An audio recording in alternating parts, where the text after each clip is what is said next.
একবার একজন দরবেশ সাহেব রাস্তা দিয়ে যাচ্ছেন, প্রতিমধ্যে তিনি দেখতে পেলেন নদী থেকে এক কলসি পানি নিয়ে এক যুবতী সুন্দরী মেয়ে রাস্তা বেয়ে যেতেছে। দরবেশ সাহেব দাঁড়ায় গেলেন আর ওই যুবতীর দিকে এক নজরে তাকায় আছেন, চোখে পলক দেয় না। এরপরে যুবতী থমকে দাঁড়ায় গেল। আধা বুড়া মানুষ, দাড়ি অর্ধেক পাইকে গেছে, দেখতে তো দেখায় খুব বুজুর্গ মানুষ, কিন্তু রাস্তায় আমার একা পাইয়া এমনি করে তাকিয়ে আছে আর চোখ দিয়েও তো পানি পড়ে। ব্যাপারটা কি? দরবেশ কাঁদে কেন? প্রতিমধ্যে আমাকে একা পেয়ে দরবেশ কাঁদে কেন, তাকিয়ে আছে কেন? মহিলার চিন্তা জাগলো। শেখ সাদি রহমতুল্লাহ আলাইহি ঘটনা লিখেছেন, বাংলা কবিতার অনুবাদ করেছেন। একদা সুখদায়ক প্রমোদা বদন, দর্শন করি মম ঝরিল নয়ন। হেসে কহে সে রূপসী সবিস্ময় মন, কহ দেখি মহাশয় কহ কি কারণ। বিষয় বিরাগী তুমি ভুবনে প্রচার, কি হেতু জন্মিল তব মানস বিকার। যুবতী মেয়েটি বলছে, ওগো দরবেশ সাহেব, হুজুর সাহেব, আমি একটা যুবতী মেয়ে লোক, রাস্তায় আমাকে একা পেয়ে আপনি আমার দিকে তাকায় আছেন আর কাঁদতেছেন। এই বৃদ্ধ বয়সে ভীমরতি হলে কেন? আমাকে দেখে কাঁদেন কেন আর এক নজরে কেন তাকায়ছেন? কারণটা কি? কি কুমতলব আছে? দরবেশ সাহেব বলছেন, হেসে কহিলাম বালে করহ শ্রবণ, নেত্র ঝরে তবু হেতু ভেব না এমন। হে রূপসী মেয়ে, তোমার জন্য আমি কান্দি, একথা একবারও চিন্তা করো না। যে শিল্পী রচিল ওই সুধাংশু বদন, তাহার তরে ঝরে নেত্র নয়নে জীবন। তোমার প্রেম পাওয়ার জন্যে, তোমাকে দেখে লোবাতুর এবং কামুক হয়ে তোমার দিকে তাকায় কান্দি, একবারও ভেবো না। আল্লাহর কসম আমি কাঁদতেছি, তোমার এত সুন্দর স্বাস্থ্য আর চেহারা যে আল্লাহ রাব্বুল আলামিন বানায় দিলেন, না জানি সেই আল্লাহ কত সুন্দর। যার সৃষ্টি এত সুন্দর সেই আল্লাহ রাব্বুল আলামিন না জানি কত সুন্দর। আল্লাহ পাক সেই সুন্দর আল্লাহ রাব্বুল আলামিনকে দেখার তৌফিক যেন আমরা পাই। জোরে কর আমিন। দরবেশ সাহেব চিত হয়ে শুয়ে শুয়ে তেলাওয়াত করতেছেন আর বলছেন, আল্লাহ রাব্বুল আলামিন, তোমার সৃষ্টি নৈপুণ্যতার ভিতরে কোনো ভুল ধরার ক্ষমতা তো কোনো মানুষের নাই। তবে একটা জিনিস আমার নজরে পড়ল, এই যে বিরাট বট গাছটা, পৃথিবীতে যত গাছ আছে যেমন গাছ তেমন ফল, তাল গাছটা যেমন ফলও তেমন, নারকেল গাছটা যেমন ফলটাও তেমন, কিন্তু এত বড় বিশাল বট গাছ ফল হতেছে ছোট্ট ছোট্ট ট্যাবলেটের মতো। গাছটা যেমন ফলটা তেমন হয়নি। আল্লাহ এটা ভুল না? তুমি বলেছো যে দেখো কোনো ভুল টুল আছে নাকি, তো ভুল তো না, আমার চোখে এটা লাগলো, যেমন গাছ তেমন ফল হয় না। দরবেশ সাহেব চিত হয়ে শুয়ে শুয়ে তেলাওয়াত করছেন, মনের মধ্যে এই চিন্তা আসলো, গাছটা যেমন তেমন ফলটা হলো না। দরবেশ সাহেব বলেন, এই চিন্তা করতেছি, হঠাৎ করে একটা দমকা হাওয়া বয়ে গেল, ডালে ডালে বাড়ি লেগে গেল। একটা আধা পাকা বটের ফল অনেক উপর থেকে বৃন্তচ্যুত হয়ে চট করে এসে আমার নাকের উপরে ফট করে পড়লো। নাকের উপরে এমন ভাবে পড়ছে, নাকটা জ্বলে উঠছে। আমি সেজদায় পড়ে গেলাম। দরবেশ সাহেব বলেন, আমি সেজদায় পড়ে গেলাম, চোখের পানি ফেলে আল্লাহর দরবারে মাপ চাইলাম। বললাম, রব্বুল আলামিন, তোমার কোনো জিনিসের ভিতরে কোনো খুঁত নাই, নিখুঁত জিনিস তুমি বানাইছো, কোনো ভুল নাই। আমি চিন্তা করেছিলাম নারকেল গাছ যেমন তার ফলও তেমন, তাল গাছ যেমন তার ফলও তেমন, বট গাছটা যেমন তেমন ফল। আমার আন্দাজ মতো, আমার চিন্তা মতো, যত বড় বট গাছ অত বড় ফলটা যদি হতো, বটের ফলটা যে পজিশন নিয়ে আমার নাকে পড়েছিল, গাছ যেমন ফল তেমন হলো, নাকও যেত, আমার মাথাও যেত। আল্লাহ রাব্বুল আলামিন বলেন, দেখো বান্দা, আমার সৃষ্টি নৈপুণ্যতার মধ্যে কোনো ভুল পাবে না। সুবহানাল্লাহ, কোনো ভুল নাই। বারবার তাকাও, কোনো ভুল পাবে না। আল্লাহ সুবহানাহু ওয়া তাআলা সুন্দর করে বানিয়েছেন, যা দেখবেন শুধু সুন্দর আর সুন্দর। সুবহানাল্লাহ বলেন, শুধুই সুন্দর। ফুলের সৌন্দর্য দেখেন, গাছের সৌন্দর্য দেখেন, জমিনের সৌন্দর্য দেখেন, পাখির সৌন্দর্য দেখেন, আল্লাহ পাক যা বানালেন সবগুলিকে আল্লাহ পাক সুন্দর করে করে সৃষ্টি করেছেন, সব গুছিয়ে গুছিয়ে সুন্দর করে করে বানিয়েছেন, অসুন্দর করে কিছু বানান নাই। ফুল দেখতে কত সুন্দর, ফুলের থেকে ফল হয়, সে ফল হওয়ার জন্য ফুলের পুংকেশর আর স্ত্রী কেশরের মিলন ঘটতে হয়। তো ফুল তো আর চলতে পারে না, এই মিলনটা কেমনে হবে? এই জন্য আল্লাহ পাকের রুচি দেখেন, আল্লাহ পাকের রহমত দেখেন, আল্লাহর কুদরত চিন্তা করুন। সুবহানাল্লাহি বিহামদিহি। ফুল সুন্দর জিনিস, ফুলের চাইতে আর কিছু সুন্দর আছে নাকি? এত সুন্দর ফুল, এই পুংকেশর এবং স্ত্রী কেশরের বিনিময়টা কে করবে? এইটা করার জন্য আল্লাহ পাক এই দায়িত্ব তেলাপোকাকে দেন নাই, দিছেন নাকি? আর শোলাকে দিছেন, সার পোকাকে দিছেন, উই পোকাকে দিছেন, তাতে ফুলের ইজ্জত নষ্ট হবে। ফুল যেমন সুন্দর, আল্লাহ রুচি, আল্লাহ রাব্বুল আলামিনের সৌন্দর্য বোধ কত বিরাট, কত মহান আল্লাহ পাক। ফুল যেমন সুন্দর, ওই সুন্দর ফুলের উপরে তেলাপোকা পড়লে ফুলের সৌন্দর্য নষ্ট হবে। এই জন্য আল্লাহ পাক ফুল যেমন সুন্দর, ওই পুংকেশর আর স্ত্রী কেশরের মিলন ঘটাবার জন্য রব্বুল আলামিন সুন্দর প্রজাপতির ব্যবস্থা করেছেন। ফুলও যেমন সুন্দর, প্রজাপতিও সুন্দর। প্রজাপতির ডানায় কোন শিল্পী কোন তুলি দিয়ে এত রং লাগালো! সুবহানাল্লাহি বিহামদিহি, সুবহানাল্লাহি বিহামদিহি। কি সুন্দর প্রজাপতি আল্লাহ তৈরি করলেন।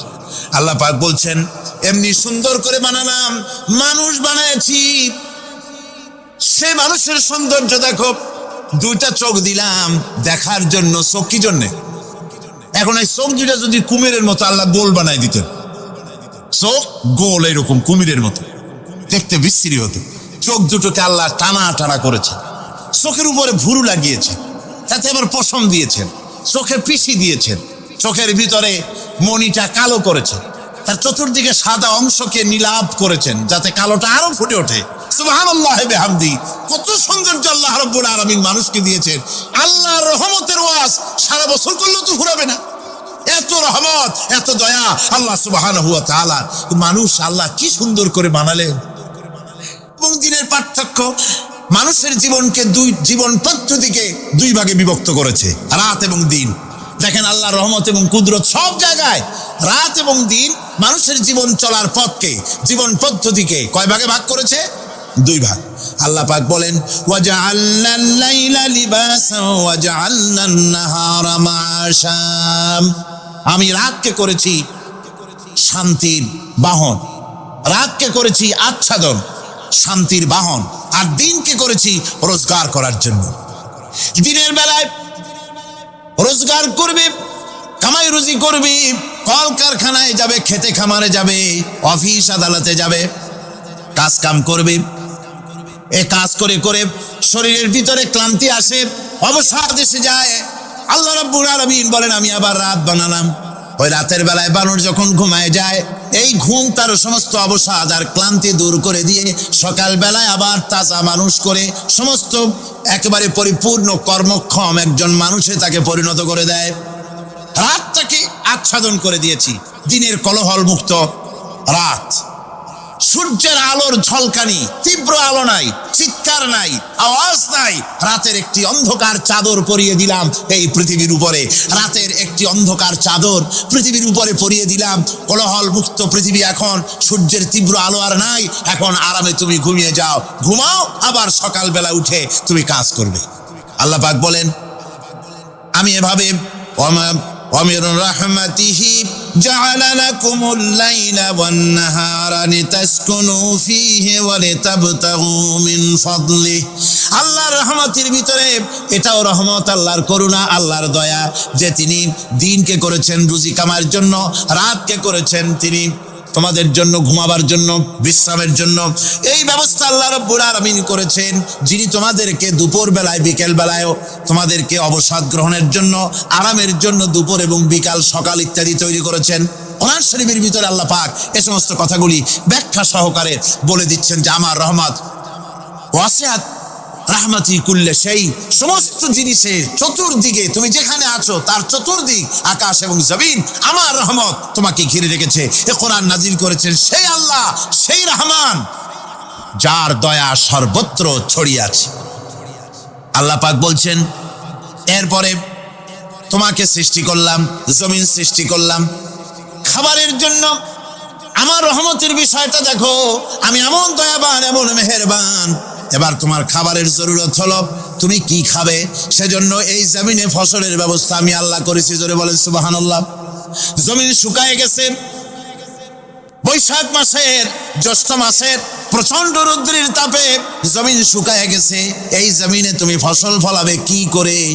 যদি না পানি দিয়ে জমিনটারে ভিজায় দেই। আল্লাহ বলেন, জমিন ভিজাবার দায়িত্ব আমি নিলাম। আল্লাহুল্লাযী আরসালার রিয়াহা ফাতুসিরু সাহাবা।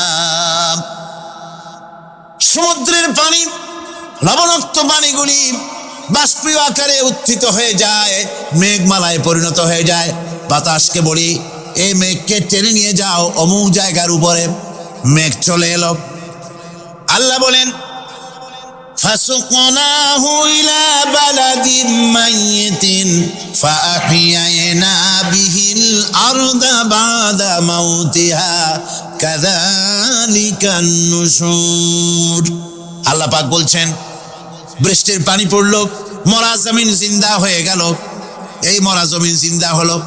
এরপরে তুমি বীজ বপন করলে, ধান বপন করলে, গম বপন করলে, মাটির খাসলাত হলো সব পচায় দেওয়া। মাটির খাসলাত কি? কথা বোঝেন না? মাটির ধর্মটা কি?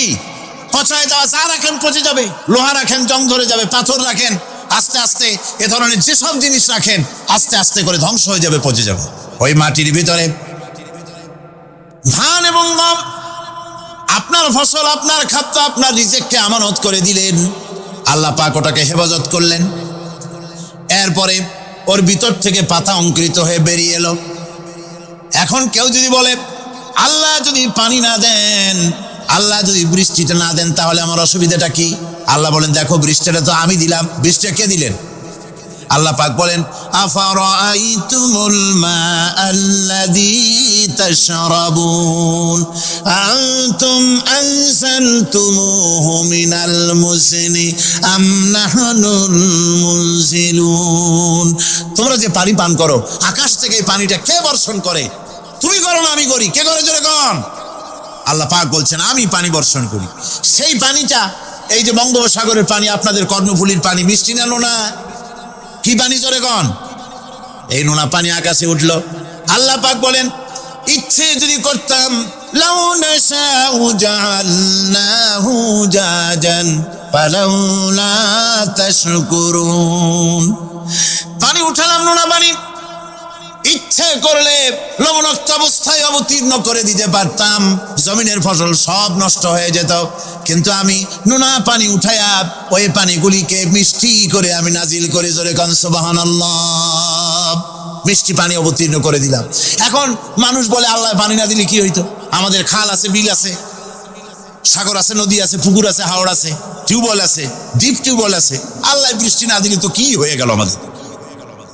আল্লাহ পাক জবাব দিয়েছেন, কুল আরাআইতুম ইন আসবাহা মাউকুম গাওরান ফামান ইয়াতিকুম বিমাইন মাইন। বলো দেখি, সবে শুকাইয়া যদি যায় এই জমিনের পানি, তাহলে হেথায় তটডির ধারা কে দিবে সবারে আনি? টিউবওয়েলের পানি, পাতালের পানি, দরিয়ার পানি, সাগরের পানি, হাওড়ের পানি, বিলের পানি, সব যদি আমি আল্লাহ শুকায় দেই, আমি আল্লাহ ছাড়া এমন কোন শক্তি আছে যে মরা গাঙ্গে নতুন করে পানির জোয়ার এনে দিতে পারে? আছে কেউ? কেউ নাই। আল্লাহ পাক বলেন, দেখুন আমার রহমত, এভাবে করে আমি পানি দিলাম, বৃষ্টি দিলাম, এবার গাছ উঠলো। বীজ বপন করছিল, গাছ উঠলো। আনতুম আনশাতুম শাজারাতাহা আম নাহনুল মুনশিউন। মাটি থেকে এই গাছকে কে উদ্গত করে দিল? ওই বেটা, কে দিল? তুমি দিছো না আমি দিয়েছি? কে দিয়েছে জোরে কন? জোরে চিল্লা এখন, কে দিল? আল্লাহ পাক বলেন, গাছ উদ্গত করে দিলাম, গাছ এবার বড় হলো। এই গাছ আল্লাহ রাব্বুল আলামিন এই গাছ তৈরি করলেন। এই গাছ শুধু আপনার জ্বালানি দেয় না, গাছ শুধু ফল দেয় না, এই গাছ মানুষের জন্য, গাছ হচ্ছে বন্ধু। মানুষের জন্য গাছ কি? জোরে কোন কি? বন্ধু, সেই বন্ধুরে জনমের কাটা কাটবেন নাকি? এই গাছ তৈরি হচ্ছে, গাছ বন্ধু কি করে? গাছ বন্ধু হচ্ছে আমরা যে শ্বাস প্রশ্বাস নেই, মুখের থেকে নাকের থেকে যে শ্বাসটা ফেলি, সেটা হচ্ছে আমরা গ্রহণ করি বাতাস থেকে অক্সিজেন, ছেড়ে দেয় কার্বন ডাই অক্সাইড। এটা হচ্ছে বিষ। এটা কি? আমরা নিলাম পরিশুদ্ধ অক্সিজেন, নিলাম, ছেড়ে দিলাম এটাকে বিষ করে, এই বিষটা ছড়িয়ে গেল। এখন এই বিষ যদি আল্লাহ পরিশুদ্ধ করার কোনো ফ্যাক্টরি না বানাতেন, তাহলে পৃথিবীর সমস্ত প্রাণী মরে যেত। সুবহানাল্লাহ বলতে ইচ্ছে করে না? আল্লাহ পাক কি ব্যবস্থাটা করলেন! কোন দুনিয়ায় ফ্যাক্টরি নাই, মানুষ যে বিষাক্ত করে দেয় আবহাওয়াকে, সেটাকে রিফাইন করার ব্যবস্থা মানুষের কাছে নাই। আল্লাহ ব্যবস্থা করেছেন কি?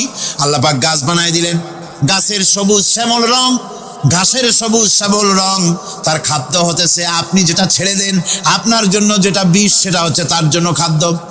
কার্বন ডাই অক্সাইড গাছ টেনে নেয়, সারা রাত টানতে থাকে, অক্সিজেন থেকে বাতাস থেকে সারা রাত টানতে থাকে, কার্বন ডাই অক্সাইড খাবার হিসাবে সে টেনে নেয়। আর দিনের বেলা যখন রোদ ওঠে, সূর্যের উত্তাপ আর গাছের সবুজ রং দুটোতে মিলে এক প্রকারের রন্ধন ক্রিয়া হয়, রাঁধা হয়। সেই রান্নার মাধ্যমে গাছের ভিতর থেকে গাছ আবার অক্সিজেন মানুষের জন্য, প্রাণীর জন্য ছেড়ে দেয়। সুবহানাল্লাহ। তো গাছ আপনার জন্য বন্ধু। একদিকে গাছ আপনার এই কাজ করলো, ফার্নিচার বানাইলো, ছায়া দিল, ফল দিল। আল্লাহ পাক বলেন, এই গাছগুলি কে তৈরি করলো? মিয়া তুমি করছো? না, আমি করছি। আমি আমার রহমত দিয়ে তোমার গাছ বানাই দিলাম। এরপরে ফসল দিলাম, ফসল হলো, তোমার তরি তরকারি হলো, সব কিছু তোমার হয়ে গেল। এবার ফসল দেখা মানুষে যখন দেখে জমিনে বড় বড় ধানের গোছা হয়েছে, মোটা মোটা ধানের গোছা হয়েছে, মোছে তখন তেল মাখে আর নতুন নতুন গানের আয়োজন করে। এবার ফসল বেশি হয়েছে, গান, থিয়েটার, বাজনা, গুনাগার বিবি, কত রকমের গানের ব্যবস্থা করে ফেলে। জমিনে ফসল আর মোছে তেল মাখে আনন্দে। আল্লাহ রাব্বুল আলামিন বলেন, লাউ নাশাউ লাজআলনাহু হুতামান ফাযালতুম তাফাক্কাহুন। আমি যদি ইচ্ছে করি তোমার জমিনের সমস্ত ফসলটাকে আমি সম্পূর্ণ কুটায় পরিণত করে দিতে পারি, তুষে পরিণত করে দিতে পারি। পারেন না?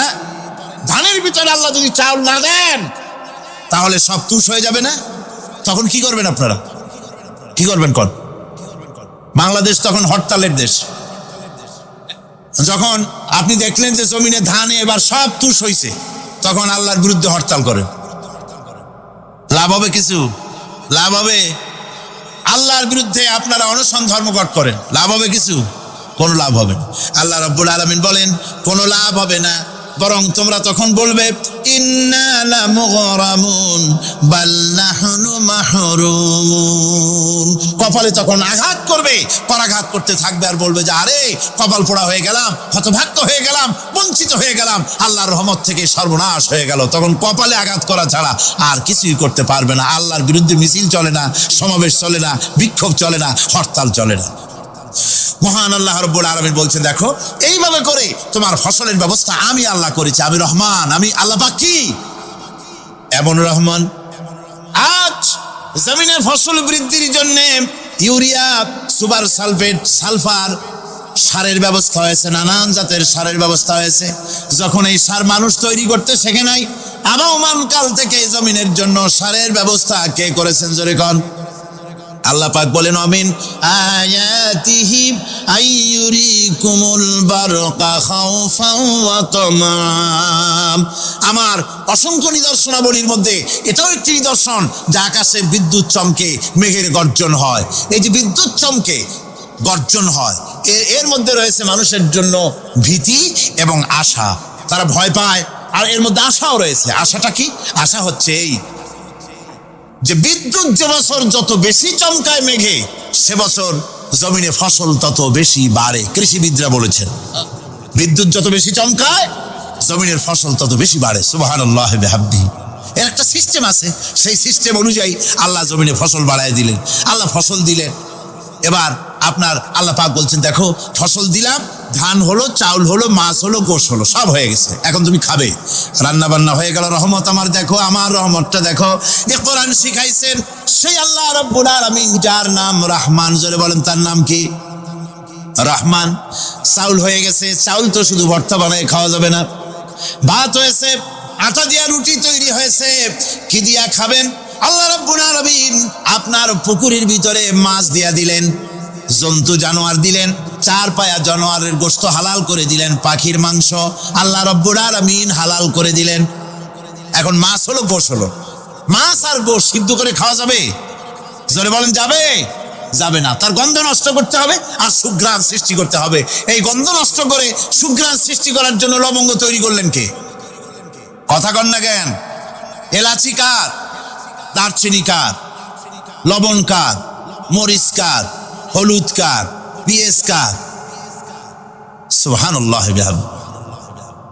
এত নিয়ামত আল্লাহ রাব্বুল আলামিন বলেন, ওয়া ইন তাউদ্দু নি'মাতাল্লাহি লা তুহসুহা। আমার নিয়ামত গণনা করে করে আমার নিয়ামত গুণে শেষ করতে পারবে না, এত নিয়ামত আমি দান করেছি। এরপরে তরি তরকারি হলো, মাছ গোশ খেতে খেতে অস্থির হয়ে যাবে, তারপরে তরি তরকারি দিলাম, শাক সবজি দিলাম, সব কিছু আমি আল্লাহ রাব্বুল আলামিন দিয়েছি। আমার নাম রহমান, তোমার সমস্ত প্রয়োজন আমি দিয়েছি, মিটাই দিয়েছি। এবার তরি তরকারি হলো আর মানুষ তরি তরকারি খাইলো, আল্লাহ শুকর আদায় করলো না। শুকর আদায় করে? করে না। এত সুন্দর মজার কদু, সেই কদু খায়, আর কদু খাইয়া মোসে তাও মারে আর বলে স্বাদের লাউ বানাইলো বৈরাগী। আল্লাহ শুকর আদায় করে, আল্লাহর নিয়ামতের শুকরিয়া আদায় করে না। আমার ভাইয়েরা, আল্লাহ রাব্বুল আলামিন বলেন, এই পৃথিবীর আমি রহমান, কোরআন আমি শিখাইছি আমি রহমান। এমন রহমান শুধু মানুষকে খাবার দেই না, এই পৃথিবীর সকল প্রাণীকে আমি খাবার দেই। জোরে কান সুবহানাল্লাহ। সকল প্রাণীর খাবার কে দেন? ওয়ামা মিন দাব্বাতিন ফিল আরদি ইল্লা আলাল্লাহি রিজকুহা। এই পৃথিবীর বুকে এমন কোন বিচরণশীল জীব নাই যে জীবের রিজকের দায়িত্ব আমি আল্লাহ গ্রহণ করি নাই। সমস্ত রিজকের দায়িত্ব কে নিয়েছেন? চিল্লায় এখন আল্লাহ সুবহানাহু ওয়া তাআলা। আচ্ছা আপনি কোন তো দেখি, একজন জমিদার, একজন বড় লোক, চৌধুরী, খুব বড় লোক, তার বাড়িতে 20 জন লোক গেছে রাতের বেলায়। রাতের বেলায় 20 জন লোক গিয়ে মেহমান হইল। মেহমান হইয়া তারা বলতেছে, সাহেব আমরা তো মেহমান, আমি এক একজন এক এক রকমের খাবার চাইলো। একজনে বললো আমি হরিণ খাবো, আর একজনে কয় আমি মুরগি খাবো, আর একজনে বললো আমি খরগোশ খাবো, আর একজনে বললো আমি হাতি খাবো, আর একজনে বললো আমি ছাগল খাবো।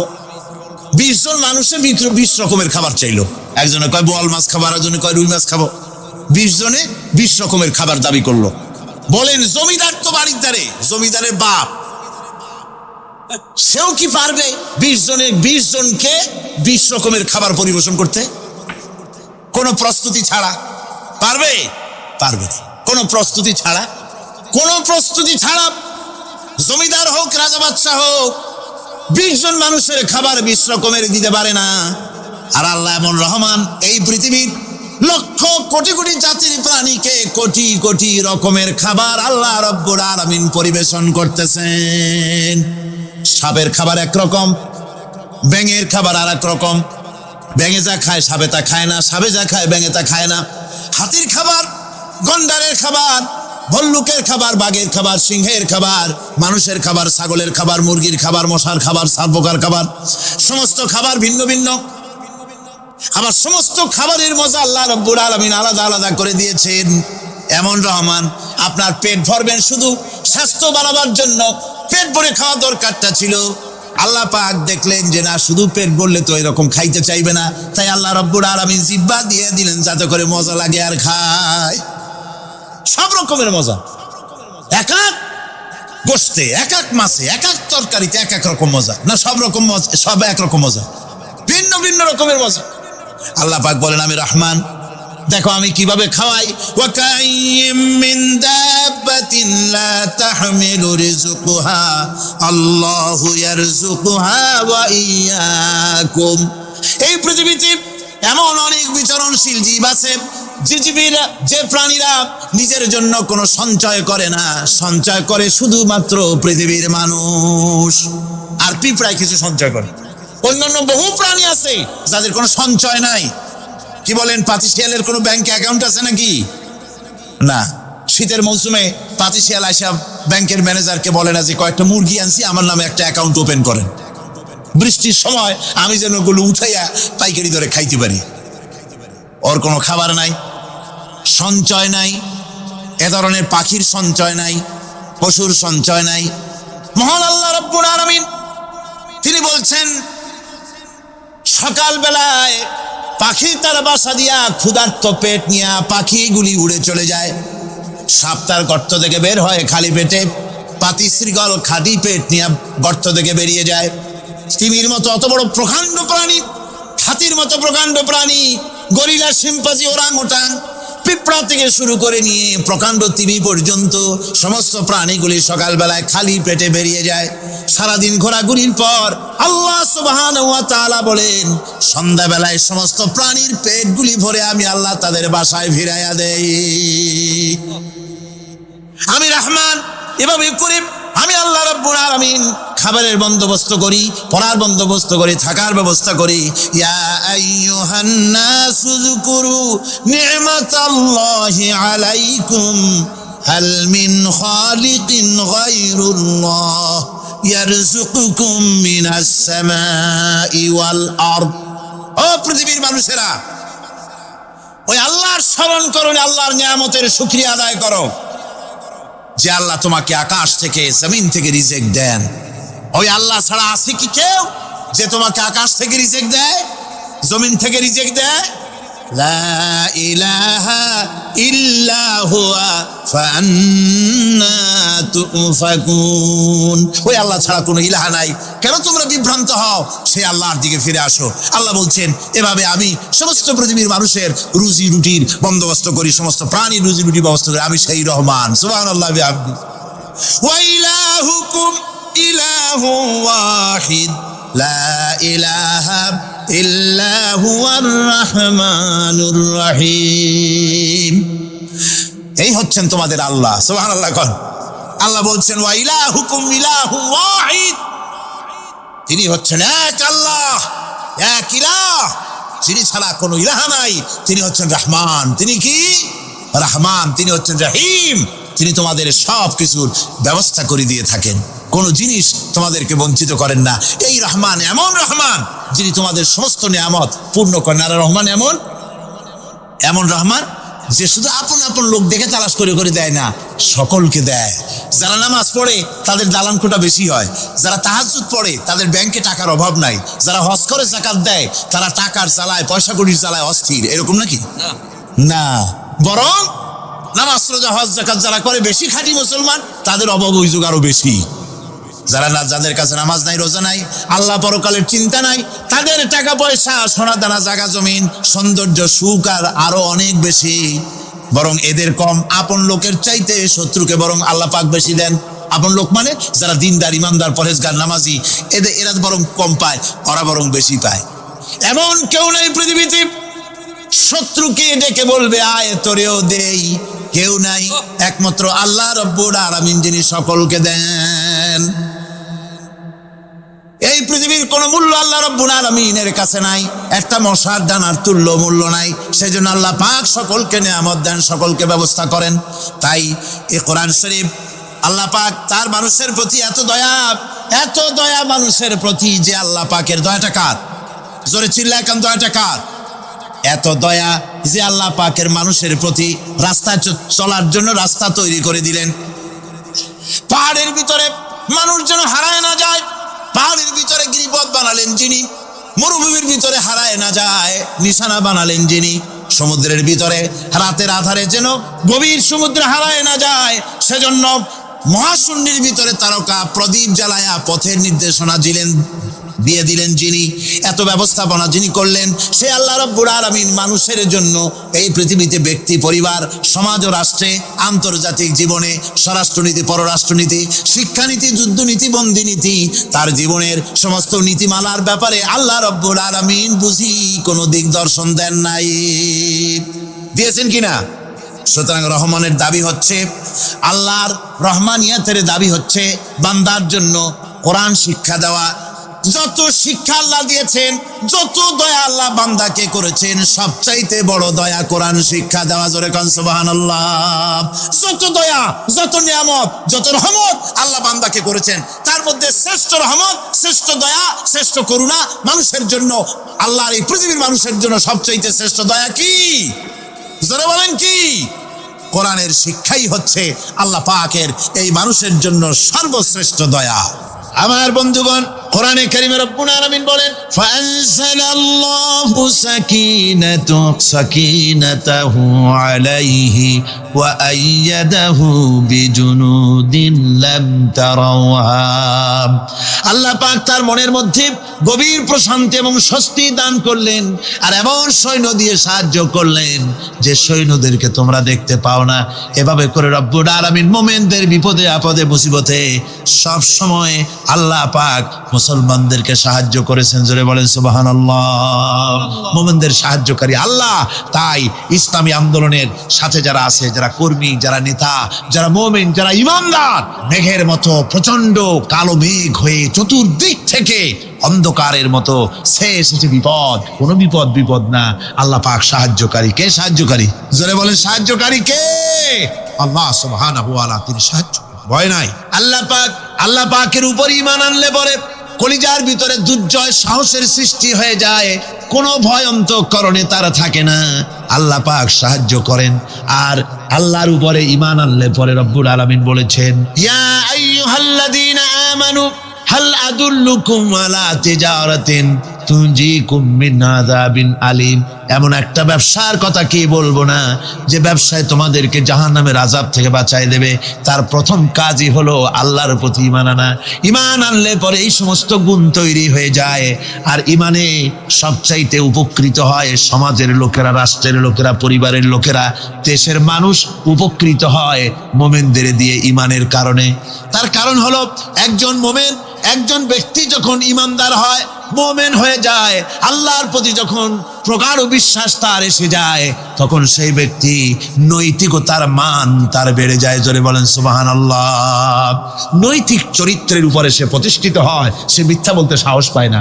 মুমিন ব্যক্তি মিথ্যা বলতে সাহস পায় না। কেন পায় না? মিথ্যা বলতে সাহস পায় না, ঠকাতে সাহস পায় না, ওজনে কম দিতে সাহস পায় না, শয়তানি বদমাশি করতে সাহস পায় না। তার কারণ হলো আল্লাহ পাক বলে দিয়েছেন, মুমিন কোরআনের ভিতরে পড়েছে, ইয ইয়াতালাক্কাল মুতালাক্কিয়ানি আনিল ইয়ামিনি ওয়া আনিশ শিমালি কাঈদ। দুজন নিয়ন্ত্রণকারী ফেরেশতা তোমার ডানে এবং বামে বসে বসে তোমাকে নিয়ন্ত্রণ করছে।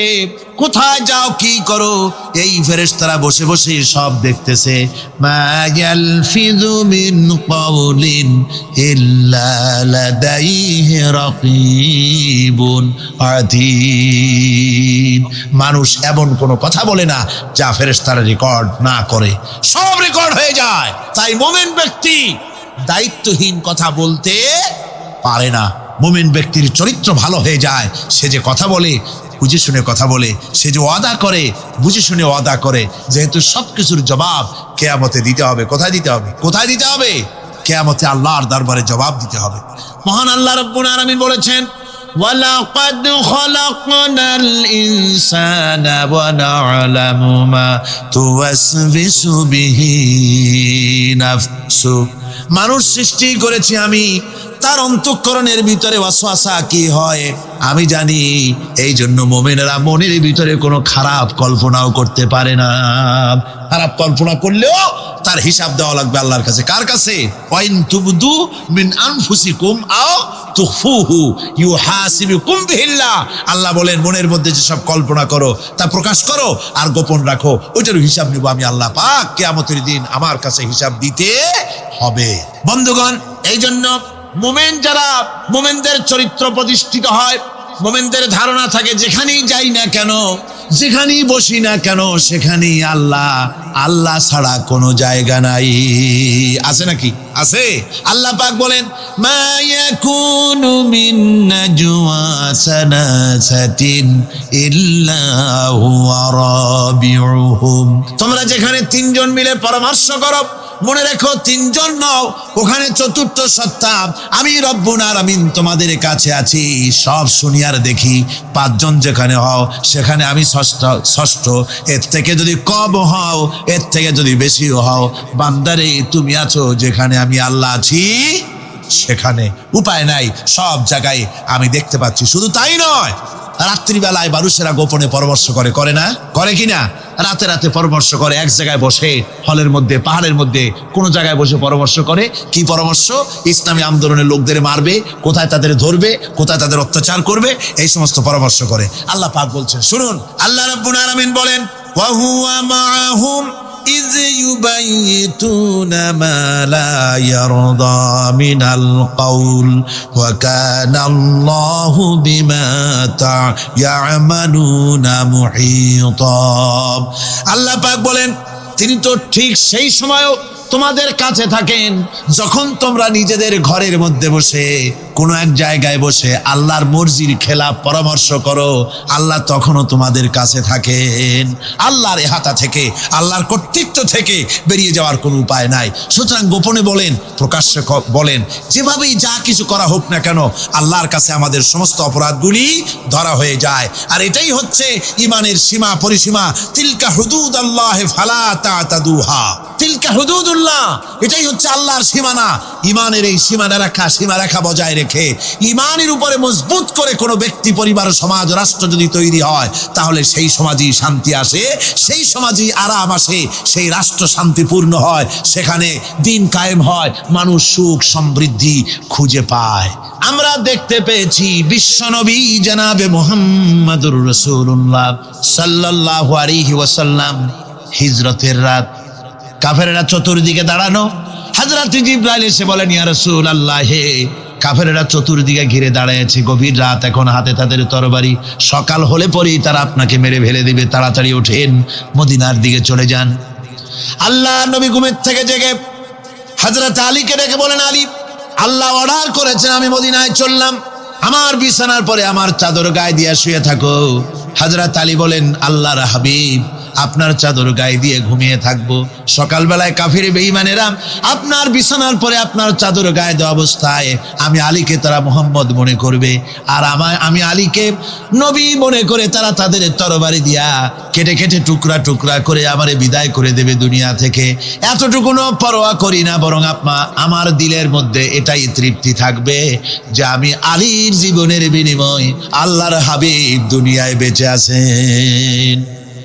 নবীজি ঘরের থেকে বেরোলেন, চতুর্দিকে কাফেররা দাঁড়ানো। আল্লাহ নবী হাতে এক মুষ্টি বালু হাতে নিয়ে শাহাতেল ওযু পরে 3 বার দম করে বালুগুলো ছেড়ে দিলেন। বালিগুলি ঘরের চতুর্দিকে কাফেরদের চোখে চলে গেল। পরবর্তী সময় রব্বুল আলামিন ডেকে বলেন, নবীরে, বালি যখন নিক্ষেপ আপনি করেছিলেন, ধুলাগুলি আপনি তো শুধু নিক্ষেপ করেছিলেন, কিন্তু চতুর্দিকে কাফেরদের চোখে গেল কেমনে? একদিকে মেরেছিলেন, সেই দিকেই তো যাওয়ার কথা ছিল, চতুর্দিকের কাফেরের চোখে চোখে সেগুলো পৌঁছে গেল কেমনে? ওয়ামা রামাইতা ইদ রামাইতা ওয়ালাকিন্নাল্লাহ রামা। আপনি নিক্ষেপ করেন নাই, যখন আপনি নিক্ষেপ করেছিলেন আপনি তো শুধু বালুকণা ছেড়েছেন, আর ওই বালুকণাগুলি ঘরের চতুর্দিকে সব কাফেরদের চোখে পৌঁছবার দায়িত্ব আমার কুদরত গ্রহণ করেছিল। আমার ভাইয়েরা, নবীজি বিপদে, এতগুলি শত্রু তরবারি নিয়ে তিনি বিপদে ধৈর্য হারা হন নাই। আস্তে করে ঘরের থেকে বেরিয়ে হযরত আবু বকরের বাড়িতে গিয়ে হাজির। দরজায় গিয়ে আওয়াজ দিলেন, আবু বকর। অমনি দরজা খুলে গেল, লাব্বাইক ওয়া সাদাইক। হুজুর বলেন, আবু বকর রে, একটা ডাকে কেমনে সাড়া দিলে? তুমি কি ঘুমাইছিলে না? হযরত আবু বকর বলেন, হুজুর, আপনি বলেছেন আমাকে নিয়ে হিজরত করবেন, আমি মনে মনে চিন্তা করেছি, না জানি কত রাত্রে নবীজি আসেন, উঠতে যদি আমার দেরি হয়ে যায়, নবীজি যদি দরজার কাছে দাঁড়ায় দাঁড়ায় আমারে ডাকাডাকি করে, আর আমি যদি ঘুমায় থাকি, তাহলে আল্লাহর নবীর সঙ্গে বেয়াদবি হয়ে যাবে। এই মনে করে বিছানায় না ঘুমাইয়া আপনার গলার আওয়াজ শোনার জন্যে এই দরজার সঙ্গে পিঠ লাগাইয়া লাগাইয়া দাঁড়াইয়া ঘুমাচ্ছিলাম। আল্লাহর নবী হযরত আবু বকরকে সঙ্গে করে নিয়ে চললেন মদিনার দিকে। উল্টা পথে রওনা করলেন, বারবার কাবা শরীফের দিকে তাকাতে লাগলেন। বুখারী শরীফে এসেছে, নবীজি বারবার কাবার দিকে তাকিয়ে বলতেছেন, রে কাবা, বড় আশা ছিল তোর কাছে থাকবো, তোর খেদমত করব, কিন্তু তোর নিষ্ঠুর সন্তানেরা তোর কাছে আমারে থাকতে দিল না রে। আল্লাহ নবী মিসফালা দিয়ে জাবালে কেদোয়ার উপর দিয়ে চলে গেলেন জাবালে সুরে। গুহার কাছে যখন গিয়েছেন, ফজর রক্ত হয়ে গেল। হযরত আবু বকর রাদিয়াল্লাহু তাআলা আনহু বলছেন, হুজুর আর উপায় নাই, দিন হয়ে গেল, এখন বুঝি ধরা পড়ে যাব, ওই গুহার মধ্যে গিয়ে আশ্রয় নেই। তবে আপনি দাঁড়ান, গুহার ভিতরেই পাহাড়িয়া গুহা, বিচ্ছু থাকতে পারে, সাপ থাকতে পারে, আমি আগে ঢুকি, যদি কোনো হিংস্র প্রাণী থাকে আমার উপর দিয়া আঘাত হয়ে যাক, আল্লাহর নবী হেফাজতে থাকুক। হযরত আবু বকর রাদিয়াল্লাহু তাআলা আনহু গুহার ভিতরে নামলেন, নেমে গুহা সাফ করে হুজুরকে ডাকলেন। হুজুর তাশরীফ ফরমালেন গুহার মধ্যে। হুজুর বলেন, আবু বকর, হেঁটে হেঁটে কষ্ট হয়ে গেছে, তুমি বসো, তোমার উরুর উপরে মাথা রেখে আমি একটু ঘুমায়ে যাই। আল্লাহর হাবিব ঘুমায় গেলেন। হযরত আবু বকর লক্ষ্য করে দেখেন চতুর্দিকে অনেকগুলি গর্ত দেখা যায়। এই গর্ত থেকে সাপ আসতে পারে, বিচ্ছু আসতে পারে মনে করে নিজের গায়ের চাদর ছিঁড়ে ছিঁড়ে গর্তগুলি বন্ধ করা শুরু করে দিলেন। কয়েকটা গর্ত বন্ধ করার মতো চাদর আর নাই, পাও দিয়ে চেপে ধরলেন। এক পাহাড়িয়া বিষধর সাপ বেরোবার জন্য চেষ্টা করে বেরোবার পথ খুঁজে না পেয়ে হযরত আবু বকরের পায়ের উপরে দংশন করেছে। বিষের যন্ত্রণায় হযরত আবু বকরের চোখ থেকে পানি দরদর করে পড়ছে। রাসূলুল্লাহর ঘুম ভেঙে গেল। আল্লাহর নবী তাকে বলেন, আবু বকর, চোখে পানি কেন? বাড়ির কথা বুঝি মনে পড়ে গেছে? হযরত আবু বকর বলেন, ইয়া রাসূলুল্লাহ, আল্লাহর নামে কসম করে বলি, যেই দিন আমি ঈমান এনেছি ওই দিন থেকে আমার মা বাপ, আমার কোলে আমার সন্তান, আমার স্ত্রী, আমার জায়গা জমি ঘর বাড়ি, এমনকি আমার নিজের আত্মার চাইতে হুজুর আপনারে ভালোবাসি বেশি। তাহলে কাঁদো কেন? হযরত আবু বকর বলেন, হুজুর বাড়ির জন্য কাঁদি না, ছেলেপেলের জন্য কাঁদি না, সাপে দংশন করেছে, যন্ত্রণায় কাঁদতেছি। আল্লাহ নবী সঙ্গে সঙ্গে মুখ থেকে থুতু বার করে যন্ত্রণার জায়গায় লাগাই দিলেন। সঙ্গে সঙ্গে যন্ত্রণা বন্ধ হয়ে গেল। হুজুর বললেন, আবু বকর, প্রথম যখন তোমার এই আঘাত করেছিল সাপে, আমাকে কেন তাড়াতাড়ি বলো নাই? এতক্ষণ তো তোমার কষ্ট হতো না।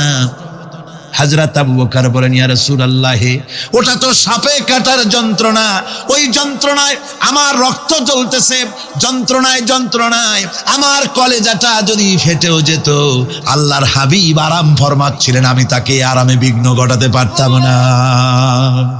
আমার ভাইয়েরা, হযরতে আবু বকর, হযরতে রাসূল দুজন বসে আছেন। এমনি সময় কাফের বেঈমানেরা খুঁজতে খুঁজতে জায়গা মতো এসে গেছে। একজনে বলে ভিতরে আছে, আর একজনে বলে নাই। পায়ের যদি থাকবে তাহলে মাকড়সায় জাল বুনালো কি করে, পাখি ডিম পেড়ে বসে আছে কি করে, তাদের সন্দেহ হতে লাগলো। এর মধ্যে নাই একজন বলে আছে আর একজন বলে নাই। হযরত আবু বকর ভয়ের চোটে কেঁদে ফেলেছেন, হুজুর আর উপায় নাই। এই যে অবস্থান, এই অবস্থার ভিতরে, এই অবস্থার ভেতরেও আল্লাহ নবী এতটুকু ঘাবড়ে যান নাই। শত্রুরা তরবারি নিয়ে এসেছে, সুযোগ পেলেই একটু তাকালেই দেখতে পাবে, তুলে মেরে ফেলে দেবে। আল্লাহর হাবিব মোটেই ধৈর্য হারালেন না, এতটুকুন হতাশ হলেন না।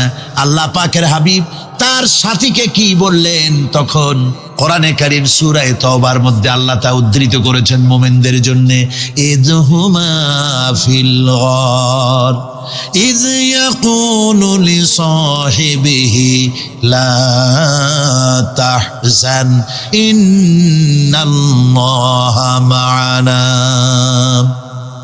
ও আমার সাথী, ও বন্ধু, ভয় করো না, চিন্তা করো না, আমরা মাইনরিটি নই, আমরাই মেজরিটি। তার কারণ আল্লাহ আমাদের সাথে আছেন। সুবহানাল্লাহ, আল্লাহ আমাদের সাথে আছে।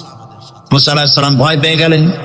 আল্লাহ রাব্বুল আলামিন বলেন, ভয় করার কোনো কারণ নাই, তোমার প্রশ্নের জবাব আমি এভাবেই দিলাম। এক গ্লাস পানি নিয়ে কয়েক মিনিট দাঁড়াইতে পারো নাই, ঘুমের সঙ্গে সঙ্গে গ্লাস পড়ে ভেঙে গেল। তামাম আকাশ আর জমিন, গোটা সৃষ্টি জগৎ তোমার আল্লাহ পাকের হাতের মুঠার মধ্যে রয়েছে। আল্লাহ যদি ঘুমায় যায় সব শেষ হয়ে যাবে। তামাম সৃষ্টি জগতের ট্রাফিক কন্ট্রোল আল্লাহ কর্তৃক হয়, আর মানুষের যা হয় আল্লাহ পাক তার থেকে সম্পূর্ণ মুক্ত। আল্লাহ পাকের ঘুম নাই, তন্দ্রাও নাই। লা تأخذه سنة ولا نوم ঘুমও নাই, তন্দ্রাও নাই। আল্লাহ পাক সমস্ত রকমের মানবীয় কোয়ালিটি থেকে, গুণ থেকে মুক্ত, মুবাররা, পবিত্র। হযরত ইমাম আবু হানিফা রাহমাতুল্লাহ আলাইহির সাথে এক নাস্তিকের বহাস হবে। স্থান এবং তারিখ নির্ধারণ করা হলো। ইমাম সাহেব দেরি করে আসলেন। নাস্তিক বলছে, আমি আপনার সঙ্গে কোনো বিতর্কে যেতে চাই না, কারণ আপনি ওয়াদা রক্ষা করতে পারেন নাই, নির্ধারিত সময়ের অন্তত 3 ঘন্টা পরে এসেছেন। তিনি বললেন, আমি কেন দেরি করলাম সেটা তো তুমি জিজ্ঞেস করবে। আচ্ছা বলেন কেন দেরি করেছেন? তিনি বললেন, দেখো, এই জায়গায় আসার পথে একটা নদী বেঁধেছিল, কি করে আমার কাছে পারাপারের কোনো বন্দোবস্ত ছিল না। এক পর্যায়ে হতাশ হয়ে গেলাম, আমার বোধহয় যাওয়াই হবে না। শেষ পর্যন্ত আমি দেখতে পেলাম হঠাৎ করে আমার পাশে একটা ফলের বীজ পড়লো, তা দিয়ে একটা গাছ অঙ্কুরিত হলো। দেখছি না তার গাছটা একটা মহুল হয়ে পরিণত হয়ে গেল। ওই থেকে একটা করাতে সে গাছটা কেটে ফেলে দিল। হঠাৎ কতগুলি ততটা বেরিয়ে আসলো, কোথার থেকে একটা হাতুড়ি আর কতগুলি লোহা এসে ঠাস ঠাস করে বাড়ি লেগে একটা কিস্তি তৈরি হয়ে গেল। কিস্তিটা ধাবায় পড়লো নদীতে, আমি লাফ দিয়ে উঠলাম, তাই তা দেরি হল। নাস্তিক বলছে, আপনার সাথে আমি জানছিলাম যে আপনি অত্যন্ত বুদ্ধিমান মানুষ, কিন্তু যে ঘটনা শুনাইলেন আপনার স্ক্রু একটাও টাইট আছে বলে মনে হয় না, আপনার সাথে আর কোনো বহস নয়। তিনি বললেন, কেন? কই বহস না, আপনি বলছেন যে এইরকম একটা গাছ তারা হয়ে গেল, সাথে সাথে বিনা মিস্ত্রিতে গাছটা কাটলো, তারপরে এটা দিয়ে তক্তা হলো, লোহা আসলো, হাতুড়ি হইলো, বিনা মিস্ত্রিতে কিস্তি তৈরি হয়ে গেল, নৌকা এটা পড়লো নদীতে, আর বিনা মাঝিতে আপনি পার হয়ে আসতেন। এটা কি আদৌ সম্ভব? ইমাম আবু হানিফা রাহমাতুল্লাহ আলাইহি বলছেন, তোমার সাথে আমি কোনো কিতাব দিয়ে ঝগড়া করব না, কোনো কিতাব দিয়ে আমি তোমার সাথে বহস করব না। এই একটি দৃষ্টান্ত তোমার জন্য যথেষ্ট। একটা মিস্ত্রি ছাড়া যদি একটা কিস্তি তৈরি না হতে পারে, একটা গাছ কেটে তক্তা যদি না হতে পারে, এই বিশাল আকাশ, এই বিশাল জমিন, আর তোমার মতো এরকম একটা সুন্দর মানুষ বিনা মিস্ত্রিতে, বিনা স্রষ্টায় তৈরি হলো কেমনে? এক কথায় নাস্তিক বলছে, আমার জীবনের ভুল ধরা পড়ল। নাস্তিক বলছে, জীবনের ভুল ধরা পড়েছে, আমি মুসলমান হয়ে গেলাম। লা ইলাহা ইল্লাল্লাহু মুহাম্মাদুর রাসূলুল্লাহ। জোরে পড়েন, লা ইলাহা লা ইলাহা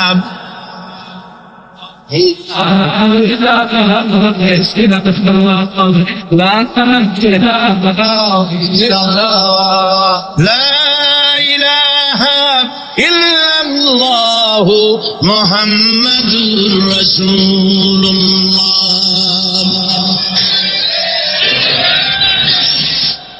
আল্লাহ পাক বলছেন, আমি আদম, আমি দাউদ এবং সুলাইমানকে জ্ঞান দান করেছি, ইব্রাহিমকে জ্ঞান দান করে। কোরআন শরীফের বহু জায়গায় শুধু জ্ঞানের কথাই বলা হয়েছে। সুবহানাল্লাহ। সুতরাং বুদ্ধিজীবী, এই বুদ্ধিজীবীরা তারা আসল জ্ঞানটা নাই। আসল জ্ঞান কোনটা বলেন? কোনটা? ডক্টর শহীদুল্লাহ মরহুম, আমি অনেকবার বলেছি তার কথা, তাকে জান্নাতুল ফেরদাউস নসিব করুন, বলেন আমিন। ডক্টর শহীদুল্লাহ মরহুম বলতেন তার লোকদেরকে যে তোমরা বিদেশ থেকে অনেক ডিগ্রি নামের আগে আনতে পারো, তোমরা পণ্ডিত, একথা আমি স্বীকার করি, কিন্তু কোরআন শরীফের জ্ঞান যদি না থাকে তাহলে পণ্ডিতের আগে আর একটা শব্দ বসবে, মূর্খ পণ্ডিত। কোরআনের জ্ঞান পাণ্ডিত্যকে পরিপূর্ণ করে দেয়, কারণ ওমা উতীতুম মিনাল ইলমি ইল্লা কালিলা। সুবহানাল্লাহ। আল্লাহ পাক বলছেন, তোমাদেরকে সামান্যতম জ্ঞান দান করেছি। কতটুকু জ্ঞান? কতটুকু? সামান্যতম জ্ঞান দান করেছি। সুতরাং আল্লাহ পাক কোরআনের মধ্যে তার নিজের পরিচয় ছোট্ট একটি সূরার মধ্যে ব্যাপক আকারে বলে দিয়েছেন। কি? কুল হুয়াল্লাহু আহাদ। সবাই পড়েন আমার সাথে, কুল হুয়াল্লাহু আহাদ আল্লাহুস সামাদ লাম ইয়ালিদ ওয়া লাম ইউলাদ ওয়া লাম ইয়াকুল লাহু কুফুয়ান আহাদ। আল্লাহ পাক বলেন আল্লাহ এক এবং একক, তিনি কারো মুখাপেক্ষী নন, তিনি কাউকে জন্ম দেন নাই, তাকেও কেউ জন্ম দেয়নি। আকাশ আর জমিনে আল্লাহর সমকক্ষ কেউ নাই। সুবহানাল্লাহ। তাকে কেউ জন্ম দেয়নি, তিনিও কাউকে জন্ম দেননি। তিনি এক, তিনি ছিলেন, তিনি আছেন, তিনি থাকবেন। তার শুরুও নাই, তার শেষও নাই। সুবহানাল্লাহ। এই আল্লাহ রাব্বুল আলামিন তার পরিচয় আয়াতুল কুরসি সার্বভৌমত্বের পরিচয় দিয়েছে, আল্লাহর পরিচয় দিয়েছে। আল্লাহ তিনি খালিক। মানব সৃষ্টি এবং পৃথিবীর সৃষ্টি ইতিহাস ঘাটলে মানুষের যদি কিসমত ভালো থাকে, তাহলে আল্লাহর সান্নিধ্য, আল্লাহর অস্তিত্ব সম্পর্কে জ্ঞান তাকে আল্লাহ পাক দান করে দেন। সুবহানাল্লাহ। পৃথিবীর সৃষ্টির ব্যাপারে বুদ্ধিজীবীরা কি বলছে দেখো। পৃথিবীর সৃষ্টির ব্যাপারে বিজ্ঞানীরা বলছেন যে এই পৃথিবী এরকম ছিল না। তো কিরকম ছিল?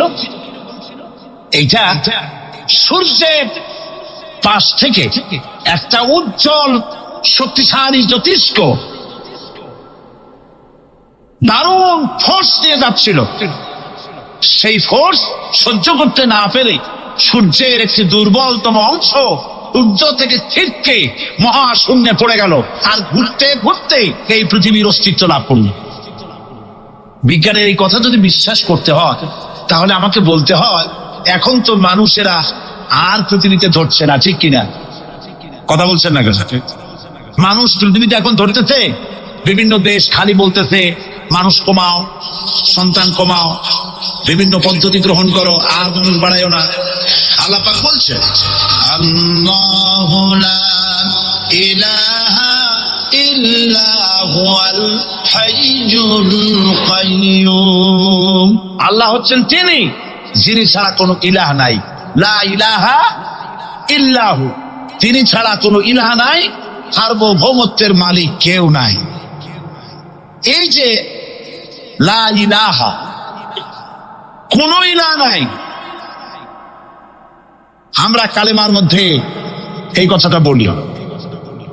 আমাদের কালেমায় তাইয়্যিবা আমরা কি উচ্চারণ করি? লা ইলাহা ইল্লাল্লাহু মুহাম্মাদুর রাসূলুল্লাহ।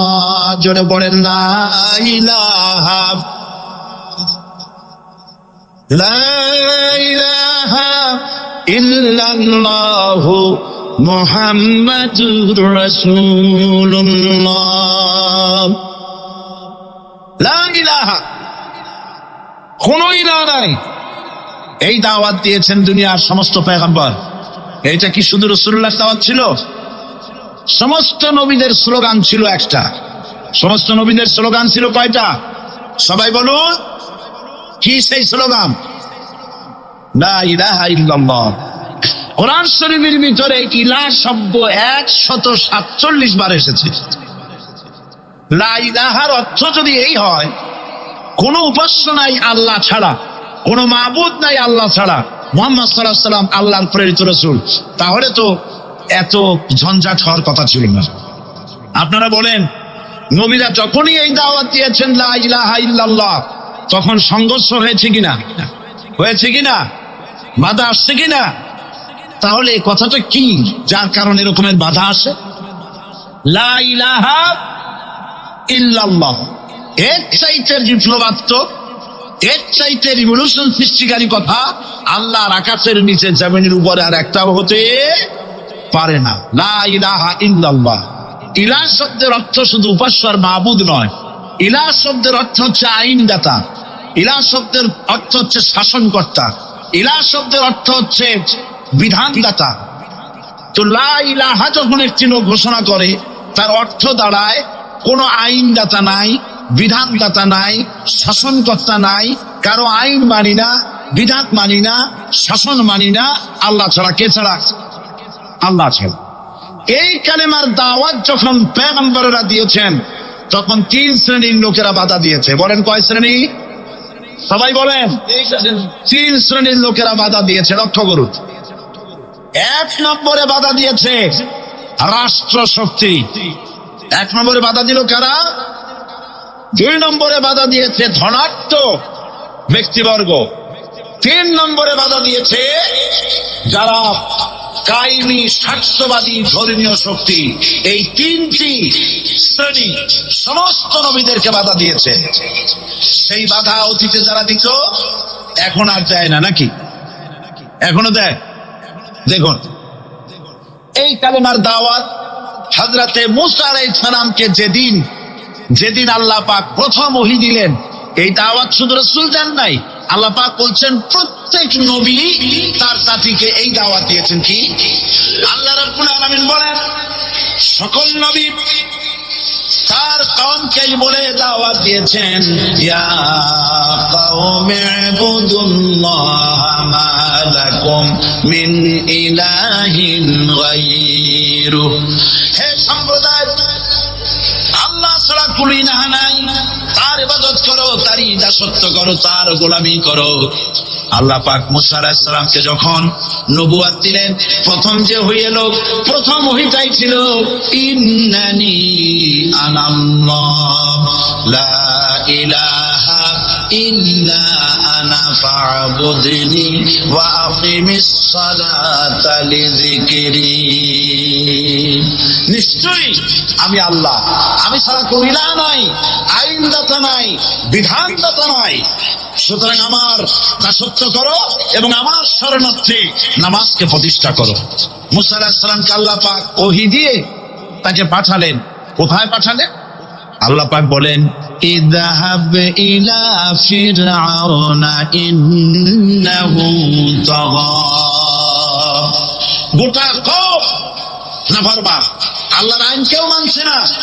গোটা কওমের কাছে না খাইয়া আল্লাহ পাক সর্বপ্রথম মূসা আলাইহিস সালামকে দাওয়াত নিয়ে কার কাছে পাঠালেন?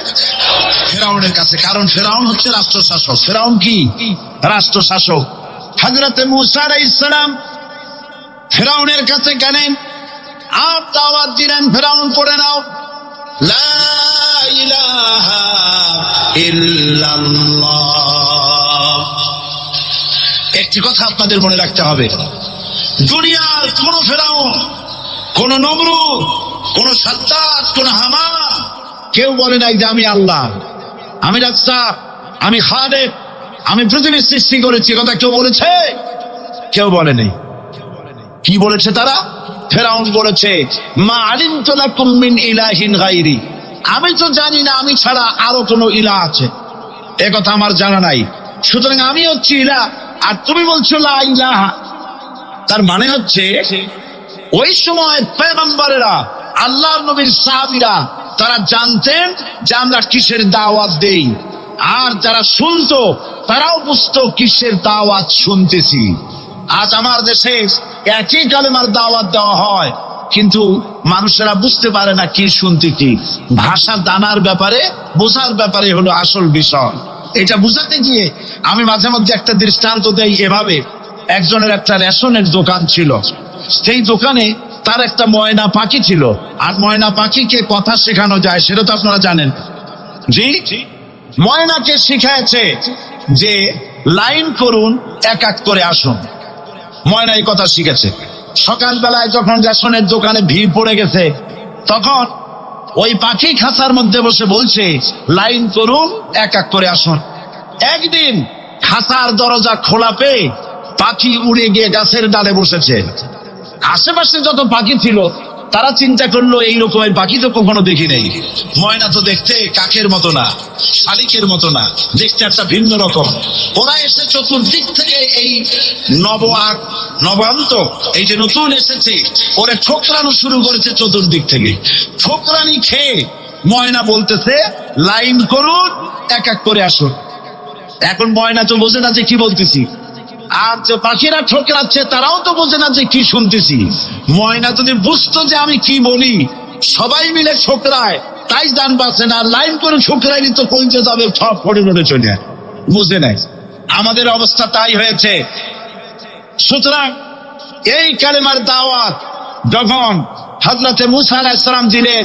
ফিরআউন বলল, আমি তো জানি না যে আমি ছাড়া আরো কোন ইলাহ আছে, আইনদাতা তো আমি, তুমি নতুন কোথা থেকে আইনদাতা নিয়ে আসছো?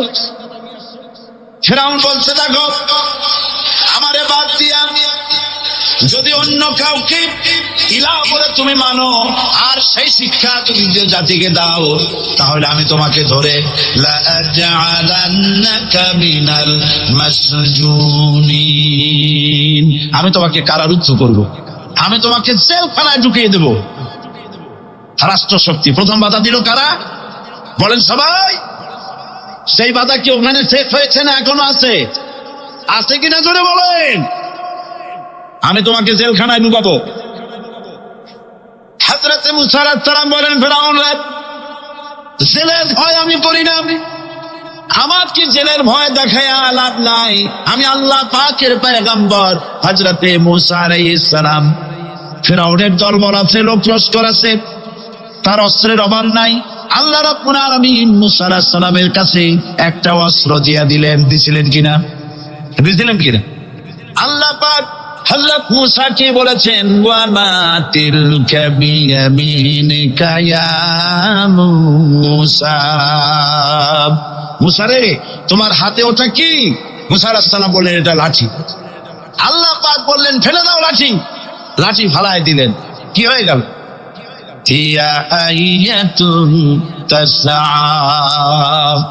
লাঠি হয়ে গেল। এখন লাঠি পড়ে সাপ হয়ে গেল। সাপ দেখে নবী হোক, ওলি হোক, সাবি হোক আর আলেম হোক, সাপ দেখলে ভয় করে না মানুষের? মূসা আলাইহিস সালাম ভয় পেয়েছে। আল্লাহ রাব্বুল আলামিন হযরত মূসাকে শোনায় দিলেন, খুযহা ওয়া লা তাখাফ সানুঈদুহা সিরাতাল উলা, চলো লা তাখাফ, ভয় পেও না। আল্লাহ বলছেন ধরো, ভয় পেও না। ধরার সঙ্গে সঙ্গে স্বাভাবিক অবস্থায় ফিরে আসবে, আবার লাঠি হয়ে যাবে। এখন আল্লাহ বলছেন ধরো। মূসা আলাইহিস সালাম কি ভয় পাওয়া উচিত হবে? উচিত হবে? মূসা আলাইহিস সালাম কি ভয় পাইছিলেন? কারণ হচ্ছে দুশমনের শক্তিটা খুব বড়ই দেখা যায়, মনে হয় যেন অনেক বড় কি জানি কি। আল্লাহ পাক বলছেন, ইন্না কাইদা শায়তানে কানা দাঈফা, শয়তানের চক্রান্ত যতই তুমি মনে করো অনেক ষড়যন্ত্রের জাল বিস্তার হয়ে আছে, আল্লাহ কয় কিছুই না, যাই অত্যন্ত দুর্বল। ইন্না লামুগরামুন বাল নাহনু মাহরুম, কপালে তখন আঘাত করবে, পরাঘাত করতে থাকবে আর বলবে যে আরে কপাল পোড়া হয়ে গেলাম, হতভাগ্য হয়ে গেলাম, বঞ্চিত হয়ে গেলাম, আল্লাহর রহমত থেকে সর্বনাশ হয়ে গেল। তখন কপালে আঘাত করা ছাড়া আর কিছুই করতে পারবে না। আল্লাহর বিরুদ্ধে মিছিল চলে না, সমাবেশ চলে না, বিক্ষোভ চলে না, হরতাল চলে না। মহান আল্লাহ রাব্বুল আলামিন বলছে, দেখো এইভাবে করে তোমার ফসলের ব্যবস্থা আমি আল্লাহ করেছি। আমি রহমান, আমি আল্লাহ পাক কি এমন রহমান। আজ জমিনের ফসল বৃদ্ধির জন্য ইউরিয়া, সুপার সালফেট, সালফার সারের ব্যবস্থা হয়েছে, নানান জাতের সারের ব্যবস্থা হয়েছে। যখন এই সার মানুষ তৈরি করতে শেখে নাই, আবহমান কাল থেকে জমিনের জন্য সারের ব্যবস্থা কে করেছেন? জোরে কোন?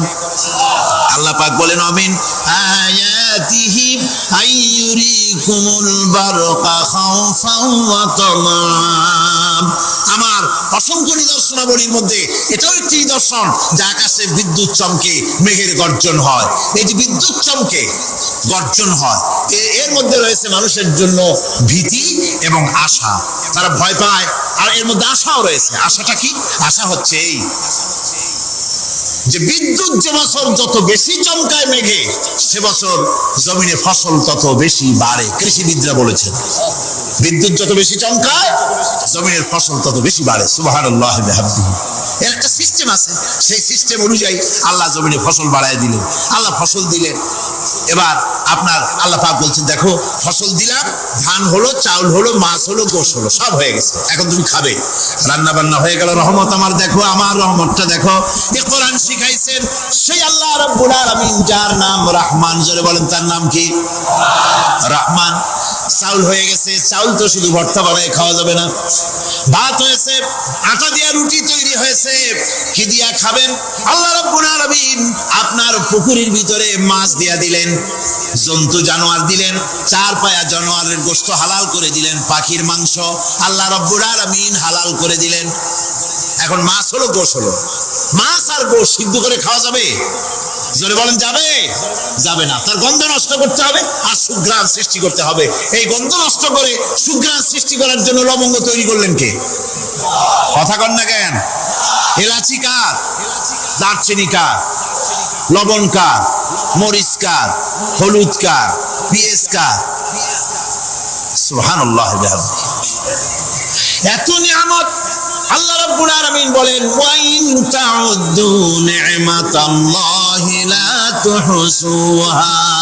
আমার নিয়ামত গণনা করে করে আমার নিয়ামত গুণে শেষ করতে পারবে না, এত নিয়ামত আমি দান করেছি। এরপরে তরি তরকারি হলো, মাছ গোশ খেতে খেতে অস্থির হয়ে যাবে। তারপরে তরি তরকারি দিলাম, শাক সবজি দিলাম, সবকিছু আমি আল্লাহ রাব্বুল আলামিন দিয়েছি। আমার নাম রহমান, তোমার সমস্ত প্রয়োজন আমি দিয়েছি, মিটাই দিয়েছি। এবার তরি তরকারি হলো আর মানুষ তরি তরকারি খাইলো, আল্লাহ শুকর আদায় করলো না। শুকর আদায় করেন। এত সুন্দর মজার কদু, সেই কদু খায়, আর কদু খাইয়া মোসে তাও মারে আর বলে স্বাদের লাউ বানাইল বইরে গু। আল্লাহ শুকর আদায় করে, আল্লাহর নিয়ামতের শুকরিয়া আদায় করে। আমার ভাইয়েরা, আল্লাহ রাব্বুল আলামিন বলেন, এই পৃথিবীর আমি রহমান, কোরআন আমি শিখাইছি আমি রহমান। এমন রহমান শুধু মানুষকে খাবার দেই না, এই পৃথিবীর সকল প্রাণীকে আমি খাবার দেই। জোরে কোন সুবহানাল্লাহ। সকল প্রাণীর খাবার কে দেন? ওয়ামা মিন দাব্বাতিন ফিল আরদি ইল্লা আলাল্লাহি রিজকুহা। এই পৃথিবীর বুকে এমন কোন বিচরণশীল জীব নাই যে জীবের রিজকের দায়িত্ব আমি আল্লাহ গ্রহণ করি নাই। সমস্ত রিজকের দায়িত্ব কে নিয়েছেন? চিল্লায় এখন আল্লাহ সুবহানাহু ওয়া তাআলা।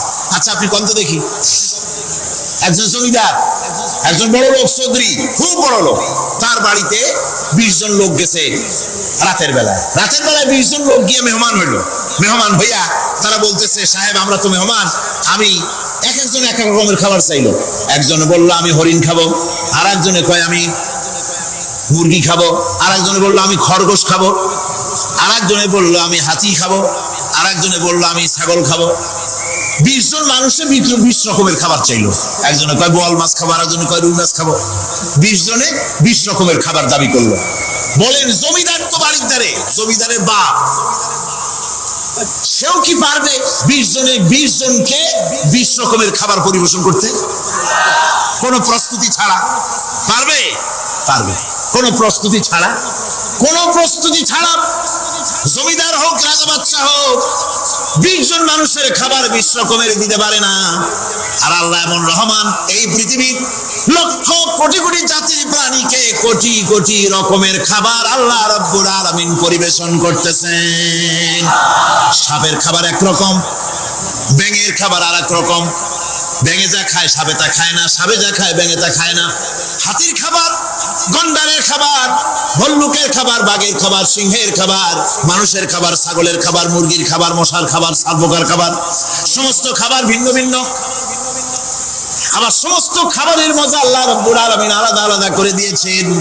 এমন রহমান, আপনার পেট ভরবেন শুধু স্বাস্থ্য বাড়াবার জন্য, পেট ভরে খাওয়া দরকারটা ছিল। আল্লাহ পাক দেখলেন যে না, শুধু পেট ভরলে তো এরকম খাইতে চাইবে না, তাই আল্লাহ রাব্বুল আলামিন জিহ্বা দিয়ে দিলেন যাতে করে মজা লাগে আর খায়।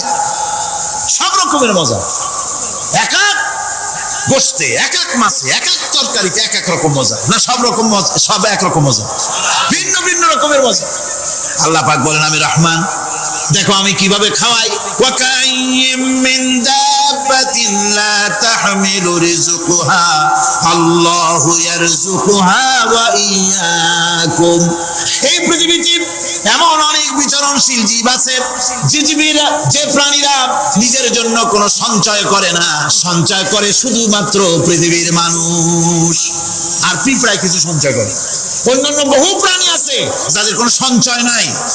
কি বলেন, পাতিশিয়ালের কোনো ব্যাংকে অ্যাকাউন্ট আছে নাকি? না। শীতের মৌসুমে পাতিশিয়াল আইসা ব্যাংকের ম্যানেজারকে বলে না যে কয়েকটা মুরগি আনছি, আমার নামে একটা অ্যাকাউন্ট ওপেন করে। বৃষ্টির সময় আমি যেন ওগুলো উঠাইয়া পাইকারি দরে খাইতে পারি। ওর কোনো খাবার নাই, সঞ্চয় নাই, এ ধরনের পাখির সঞ্চয় নাই, পশুর সঞ্চয় নাই। মহান আল্লাহ রাব্বুল আলামিন তিনি বলছেন, সকাল বেলায় পাখি তার বাসা দিয়া ক্ষুধার্ত পেট নিয়ে পাখিগুলি উড়ে চলে যায়।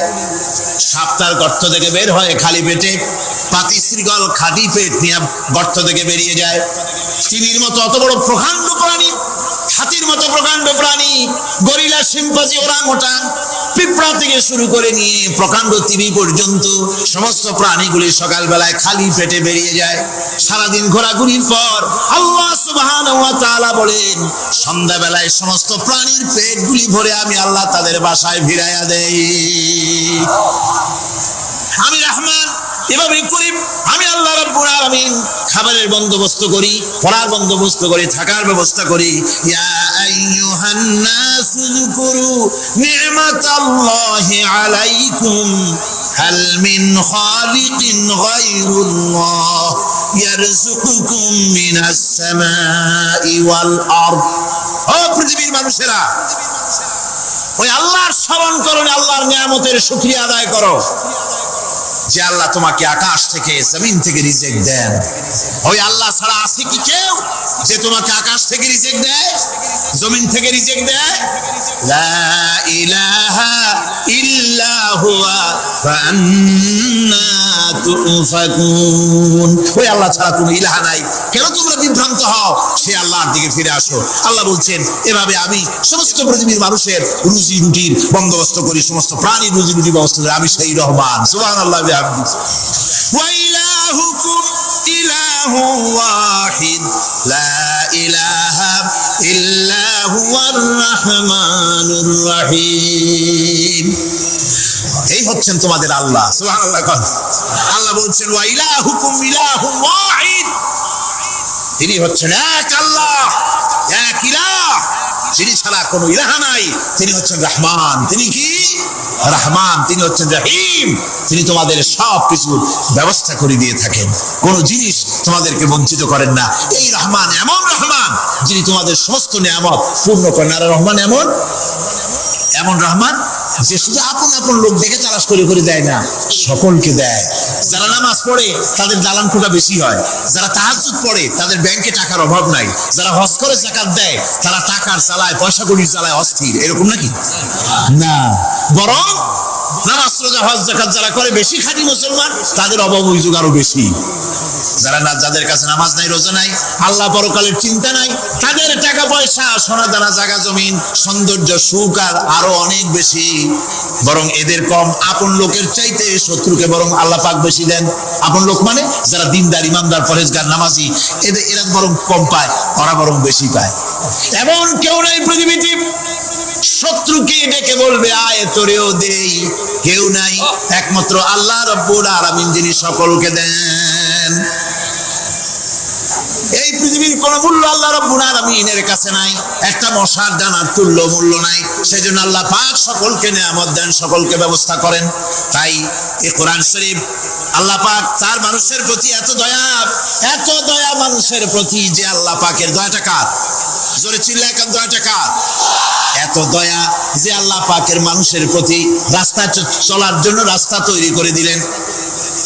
পাহাড়ের ভিতরে মানুষ যেন হারায় না যায়, পাহাড়ের ভিতরে গিরিপথ বানালেন যিনি, মরুভূমির ভিতরে হারায় না যায় নিশানা বানালেন যিনি, সমুদ্রের ভিতরে রাতের আধারে যেন গভীর সমুদ্রে হারায় না যায়, সেজন্য মহাশূন্যের ভিতরে তারকা প্রদীপ জ্বালায়া পথের নির্দেশনা দিয়ে দিলেন যিনি, এত ব্যবস্থাপনা যিনি করলেন, সে আল্লাহ রাব্বুল আলামিন মানুষের জন্য এই পৃথিবীতে ব্যক্তি, পরিবার, সমাজ ও রাষ্ট্রে, আন্তর্জাতিক জীবনে, স্বরাষ্ট্রনীতি, পররাষ্ট্রনীতি, শিক্ষানীতি, যুদ্ধনীতি, বন্দিনীতি, তার জীবনের সমস্ত নীতিমালার ব্যাপারে আল্লাহ রাব্বুল আলামিন বুঝি কোনো দিক দর্শন দেন নাই। দিয়েছেন কিনা? সুতরাং রহমানের দাবি হচ্ছে, আল্লাহর রহমানিয়তের দাবি হচ্ছে বান্দার জন্য কোরআন শিক্ষা দেওয়া। যত শিক্ষা আল্লাহ দিয়েছেন, যত দয়া আল্লাহ বান্দাকে করেছেন, সবচাইতে বড় দয়া কোরআন শিক্ষা দেওয়া। জোরে কান সুবহানাল্লাহ। যত দয়া, যত নিয়ামত, যত রহমত আল্লাহ বান্দাকে করেছেন, তার মধ্যে শ্রেষ্ঠ রহমত শ্রেষ্ঠ দয়া, শ্রেষ্ঠ করুণা মানুষের জন্য, আল্লাহর এই পৃথিবীর মানুষের জন্য সবচাইতে শ্রেষ্ঠ দয়া কি? জোরে বলেন কি? কোরআনের শিক্ষাই হচ্ছে আল্লাহ পাকের এই মানুষের জন্য সর্বশ্রেষ্ঠ দয়া।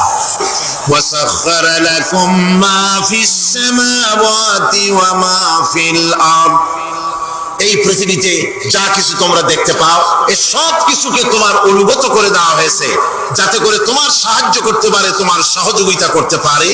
এই জন্য আমি সবকিছুকে সৃষ্টি করেছি। সাখারা শব্দের অর্থ হচ্ছে যে আমি সবগুলিকে তোমাদের অনুগত করে দিয়েছি, যাতে করে তোমাদের অনুগত থাকে, অর্থাৎ তোমরা তাদের এই সমস্ত জিনিস দিয়ে তোমরা কাজ নিতে পারো। পানির উপর দিয়ে তোমরা যেন নৌকা চালাতে পারো, স্টিমার চালাতে পারো, পানি অনুগত করা হয়েছে, বাতাসকে অনুগত করা হয়েছে। পৃথিবীর সব কিছুকেই আমি অনুগত করে দিয়েছি তোমাদের, যাতে করে তার দ্বারা তোমরা কাজ নিতে পারো। অন্যত্র আল্লাহ বলছেন, আল্লাহুল্লাযী খালাকাস সামাওয়াতি ওয়াল আরদা ওয়া আনজালা মিনাস সামাই মাআন ফাআখরাজা বিহি মিনাস সামারাতি রিজকান লাকুম। আল্লাহ হচ্ছেন তিনি, আল্লাহ রাব্বুল আলামিন হচ্ছেন তিনি যিনি আকাশ সৃষ্টি করেছেন, যিনি জমিন সৃষ্টি করেছেন এবং ঊর্ধ্বদেশ থেকে মেঘমালা থেকে তোমাদের জন্য বৃষ্টি বর্ষণ করেছেন এবং সেই বৃষ্টি দিয়ে মাটির ভিতর থেকে ফসল উদ্গত করে তোমাদের খাবারের বন্দোবস্ত করেছেন। তিনি হচ্ছেন আল্লাহ পাক। তার দয়া পৃথিবীর সব জায়গায় ছড়িয়ে আছে। তার দয়া নাই, রহমত নাই, এমন কোনো জায়গা নাই, এমন কোনো সৃষ্টি নাই। মানুষের জন্য যা কিছু প্রয়োজন তিনি তার দয়া দিয়ে, রহমত দিয়ে তিনি তা সৃষ্টি করে দিয়েছেন। আল্লাহ পাক বলছেন, ওয়াসাখখারা লাকুমুশ শামসা ওয়াল কামারা দাইবিনা ওয়াসাখখারা লাকুমুল লাইলা ওয়ান নাহার। যিনি চন্দ্র সূর্যকে সৃষ্টি করেছেন এবং এগুলিকে নিয়ন্ত্রিত করেছেন, চাঁদ সূর্যকে সৃষ্টি করে নিয়ন্ত্রিত করে দিয়েছেন, তোমাদের সমস্ত প্রয়োজন তিনি মিটিয়ে দিয়েছেন। দেখুন, চাঁদ এবং সূর্যকে আল্লাহ পাক সৃষ্টি করেছেন এবং একটা রহমত, একটা কুদরত সেই চাঁদ সূর্যের মধ্যে দান করেছেন। সূর্য যেখানে আছে, এটা যদি আল্লাহর দয়া না থাকতো, শুধু তাপ দেওয়ার জন্য সৃষ্টি করতেন আর মানুষের কল্যাণের দিকটা যদি চিন্তা না করতেন, তাহলে সমস্যা হয়ে যেত। সূর্য যেখানে আছে, বিজ্ঞানীরা বলেছেন তার থেকে যদি কিছু নিচে নেমে আসতো, তাহলে গোটা পৃথিবী জ্বলে পুড়ে ভস্ম হয়ে যেত। আর যেখানে আছে তার থেকে সূর্য যদি কিছু উপরে উঠে যেত, তাহলে গোটা পৃথিবী হিম শীতল হয়ে, পৃথিবী ফ্রিজ হয়ে যেত, মানুষ প্রাণী জগৎ মরে সব শেষ হয়ে যেত। চাঁদ যেখানে আছে, এই চাঁদ তার জায়গা থেকে কিছু উপরে যদি উঠতো, তাহলে পৃথিবী মরুভূমি হয়ে যেত। আর যেখানে আছে তার থেকে কিছু নিচে যদি আসতো, তাহলে গোটা পৃথিবী পানি, সমুদ্রের পানি, নদীর পানিগুলি প্লাবিত হয়ে, ওভারফ্লো হয়ে, উচ্ছ্বাসিত হয়ে গোটা পৃথিবীকে প্লাবিত করে দিত, ডুবাই দিত, সব শেষ হয়ে যেত। তাহলে আমরা দেখতে পাচ্ছি শুধু সৃষ্টি নয়, সৃষ্টিও করেছেন এবং প্রত্যেকটি সৃষ্টির পেছনে তার দয়া কাজ করেছে, তার কুদরত কাজ করেছে, যাতে করে মানুষের জন্য সুবিধা হয়, মানুষের জন্য উপকার হয়। অন্য আয়াতে আল্লাহ পাক বলেন, ওয়াতাকুম মিন কুল্লি সাআলতুমুহু ওয়া ইন তাউদ্দু নি'মাতাল্লাহি লা তুহসুহা। আল্লাহ পাক বলেন, তিনি তোমাদের প্রতি এত দয়াবান, আল্লাহ তোমাদের প্রতি এত দয়া রাখেন, এত মেহেরবানি করেন যে তোমাদের সমস্ত চাহিদা তিনি পূরণ করেছেন। তোমাদের জীবনে যা দরকার সব তিনি পূরণ করেছেন। মানুষ সমস্ত নিয়ামতকে, নিয়ামতের শুকর আদায় করে না, নিয়ামত বোঝেও না। মানুষ ওই যে একটু আগে হযরত পীর সাহেব কেবল আপনাদের সামনে বলেছেন, মানুষ পশুর মতো, উলাইকা কাল আনাম, চোখ আছে, চোখ দিয়া সব দেখে, কিন্তু আল্লাহর নিয়ামত গুলি দেখে উপলব্ধি করার ক্ষমতা নাই। খায় জনমের খাওয়া, কিন্তু খাওয়ার পরে কার খানা খাইলো, কার দেওয়া খানা খেলো, এরপরে এতটুকুন শুকরিয়া আদায় করে না। তো চোখ থাকতে দেখে না, অন্তর থাকতে চিন্তা করে না, কান থাকতে হক শোনে না। আল্লাহ পাক বলেছেন, উলাইকা কাল আনাম, এরা হলো জানোয়ারের মতো। কিসের মতো বলুন? আল্লাহ বলেন না বাল হুম আদাল, শুধু জানোয়ারের মতো না, বরং জানোয়ারের চাইতেও নিকৃষ্ট। জোরে কোন নাউজুবিল্লাহ। যাদের চোখ থাকতে দেখলো না, কান থাকতে শুনলো না, অন্তঃকরণ থাকতে বিবেচনা করলো না, এরা চতুষ্পদ জানোয়ারের মতো। আল্লাহ পাক বলছেন আর রহমান আল্লামাল কোরআন, এই কোরআন শিক্ষা দিয়েছেন রহমান, যিনি দয়ার সাগর, যিনি মানুষের সব প্রয়োজন মিটিয়েছেন। কোরআনের মতো একটা বড় প্রয়োজন তিনি মিটাবেন না, তা কি হতে পারে? জোরে কোন হতে পারে? মানুষ সৃষ্টি করলেন, অথচ মানুষের চলার পথ দিলেন না। মানুষ সৃষ্টি করলেন, মানুষ কোন পথে চলবে, কি করলে আল্লাহ রাজি হবেন, কি করলে বেহেশতে যাব, কি করলে শান্তিতে থাকবো দুনিয়ায়, এর কোনো পরিকল্পনা তিনি দিলেন না। তিনি শুধু বললেন নামাজ পড়ো, রোজা রাখো, আর তা যদি না করো কিয়ামতে জাহান্নামে যাবা। আল্লাহ কি এইভাবে জালিম? আল্লাহ এরকম জালিম? ওয়ামাল্লাহু বিযাল্লামিল লিল আবিদ। আল্লাহ পাক বলেছেন আমি আমার বান্দার জন্য জালিম নই, আমি বান্দার উপর জুলুম করি না। আল্লাহ পাক রহমান, তিনি আমাদের পথ দেখিয়েছেন। তিনি কি সুন্দর, কত রহমত, কত দয়া। রহমান নাম দিয়ে সূরাটি শুরু করেছেন। এই কোরআন শিক্ষা দিয়েছেন তিনি, যিনি দয়াবান।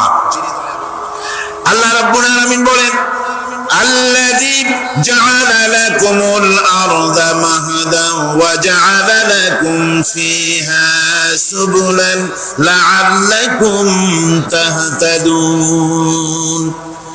তিনি আল্লাহ, যিনি তোমাদের জন্য এই পৃথিবীটাকে সমতল করেছেন, এই পৃথিবীটাকে সুন্দর করেছেন, সমতল করে দিয়েছেন। আর তোমাদের চলার জন্য তিনি রাস্তা তৈরি করেছেন, সমতল জমিনের উপরে পথ করে দিয়েছেন। পৃথিবীটাকে সমতল করেছেন, মাটিটাকে সুন্দর করেছেন, রহমত করেছেন। তিনি পৃথিবীর মানুষকে বসবাসের জন্য একটা পৃথিবী বানালেন, কিন্তু সেই পৃথিবীতে সেই মাটিটা এমন হলো যেখানে এত শক্ত যা বিল্ডিং করা যায় না, যেখানে মাটি খোসা যায় না, জমিন চাষ করা যায় না। জমিন কি এরকম শক্ত? জোরে বলেন, এরকম শক্ত? এরকম শক্ত না। আবার বৃষ্টি পড়লে যে কাদা হয়, ওই রকম যদি জনমের মতো আল্লাহ কাদা বানায় দিতেন যে মানুষ দাঁড়াইতেই পারে না, কাদার মধ্যে ডুবে যায়, এরকম যদি অবস্থা হতো, তাহলে এই পৃথিবীর এই জমিনের উপরে মানুষ বাড়িঘর বানাইতে পারতো না। ঠিক কিনা কর? আল্লাহ পাক বলছেন আমি একটা ভারসাম্যের মাধ্যমে এই পৃথিবীকে, এই জমিনকে সৃষ্টি করেছি, এবং এই জমিন যেন তোমাকে নিয়ে নড়াচড়া করতে না পারে সেজন্য আমি পাহাড় দিয়েছি। পাহাড়গুলিকে কিলকের মতো, পেরেকের মতো খিল মেরে দিয়ে পৃথিবীটার ভারসাম্য রক্ষা করেছি, যাতে করে তোমাকে নিয়ে টালমাটাল হতে না পারে। এই সুন্দর করে পৃথিবীটা বানালাম। তারপরে وَلَقَدْ مَكَّنَّاكُمْ فِي الْأَرْضِ وَجَعَلْنَا لَكُمْ فِيهَا مَعَائِشَ قَلِيلًا مَا تَشْكُرُونَ। আল্লাহ পাক বলেন আবার দেখো, এই জমিনে আমি তোমাদেরকে প্রতিষ্ঠিত করেছি, আর জমিনের উপরে তোমরা যাতে রুজি রোজগার করতে পারো সে ব্যবস্থাও আমি করে দিয়েছি। জমিন সৃষ্টি করেছি, আবার রুজি রোজগার করবে সে ব্যবস্থাও আমি তোমাদের জন্য করে দিয়েছি। এই পৃথিবী তুমি চাষাবাদ করবে, তাতে ফসল হবে সে ব্যবস্থা করে দিয়েছি, বাড়িঘর বানাবে সে ব্যবস্থা করে দিয়েছি। তারপরে পৃথিবীর এই মাটির নিচে তোমার জন্য সম্পদ রেখেছি, সমুদ্রের ভিতরে, নদীর ভিতরে, সেখানেও তোমার জন্য সম্পদ রেখেছি। আমি রহমান, সব প্রয়োজন মিটিয়েছি। শুধু এর জন্য নয় যে সৃষ্টি করলাম, ইবাদত করলাম আর জাহান্নামে পাঠিয়ে দিলাম, তা তো না। তোমাকে আমি সৃষ্টি করেছি, তোমার প্রয়োজন, যত প্রয়োজন তোমার ছিল জীবনে, সমস্ত প্রয়োজনগুলি আমি মিটিয়েছি। আল্লাহ পাক বলছেন وهو الذي سخر البحر لتأكلوا منه لحما طريا وتستخرجوا منه حلية تلبسونها। আল্লাহ পাক বলেন এই সমুদ্রকে আমি আল্লাহ তোমার নিয়ন্ত্রিত, তোমার নিয়ন্ত্রণাধীন করে দিয়েছি সমুদ্রকে, আর তার ভিতরে তাজা মাংস, তাজা গোশত তোমার জন্য রেখেছি, খাবার রেখেছি।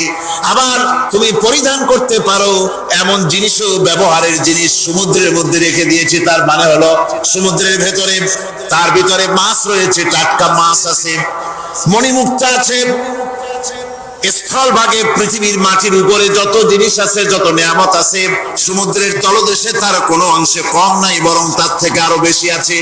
মাটির উপরে যত নিয়ামত আছে, সম্পদ আছে, মাটির তলায় তার থেকে কোনো অংশে কম নাই। অনেক নিয়ামত মাটির তলায় আছে, খনিজ দ্রব্যগুলি মাটির তলায় থাকে। সমুদ্রের তলদেশে অসংখ্য নিয়ামত আল্লাহ রাব্বুল আলামিন রেখেছেন। বলছেন, আমি হচ্ছে রহমান, আমার দয়ায় ভরা, আমি তোমার সমস্ত প্রয়োজন আমি আমার দয়া দিয়ে আমি মিটিয়েছি।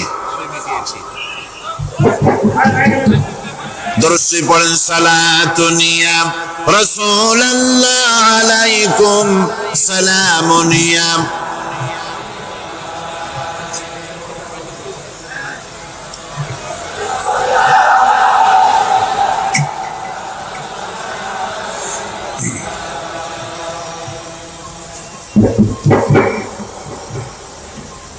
আমার ভাইরা, আল্লাহ সুবহানাহু ওয়া তাআলা তিনি হচ্ছেন রহমান,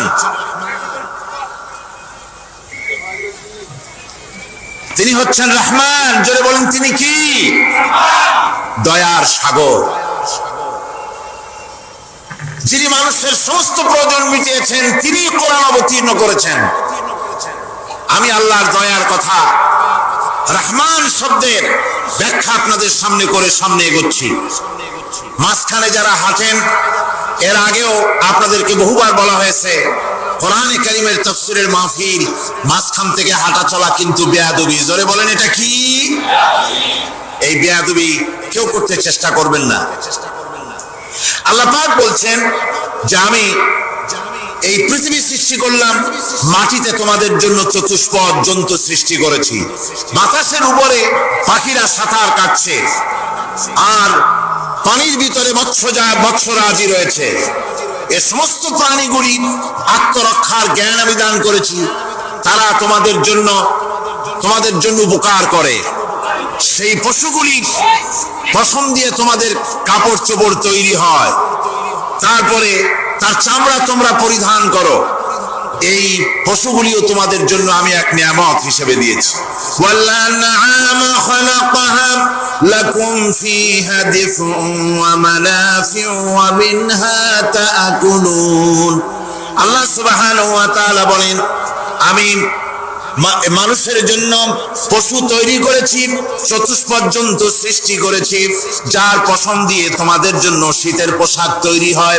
আপনারা যে এই যে চাদর গায়ে দেন, কম্বল গায়ে দেন, এগুলো কার পশম? পশুর পশম। পশুগুলির, জন্তুগুলির পশম দিয়ে আপনাদের জামা কাপড়গুলি তৈরি হয়। তারপরে এই পশু আপনাদের জন্য বাড়িতে পাহারা লাগায়।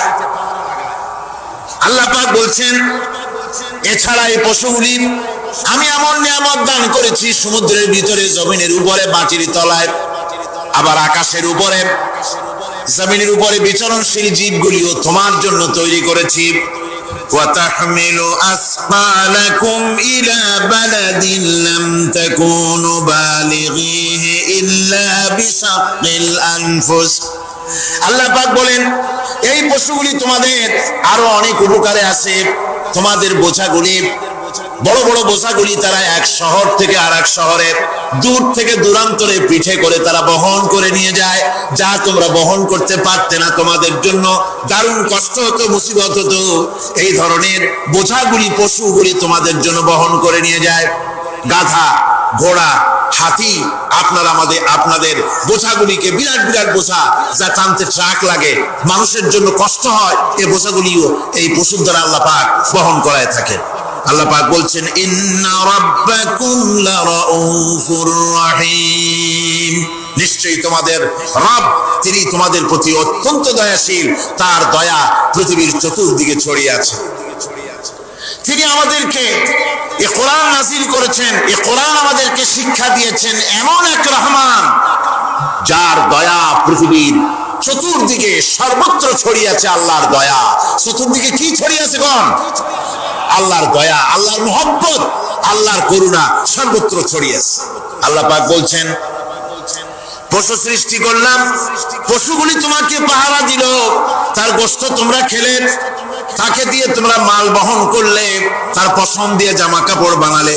আরো দেখো কি করলাম এই পশু দিয়ে, ওয়া ইন্না লাকুম ফিল আনআমি লাইবরা نسقيكم مما في بطونه من بين فرث ودم لبنا خالصا سائغا للشاربين আল্লাহ রাব্বুল আলামিন বলেন চতুষ্পদ জীবের মধ্যে বুদ্ধিমান ব্যক্তিদের জন্য নিদর্শন রয়েছে, যারা বুদ্ধিমান তাদের জন্য নিদর্শন রয়েছে। দেখো তোমার গাভীগুলি এগুলি জমিনের ঘাস খেলো,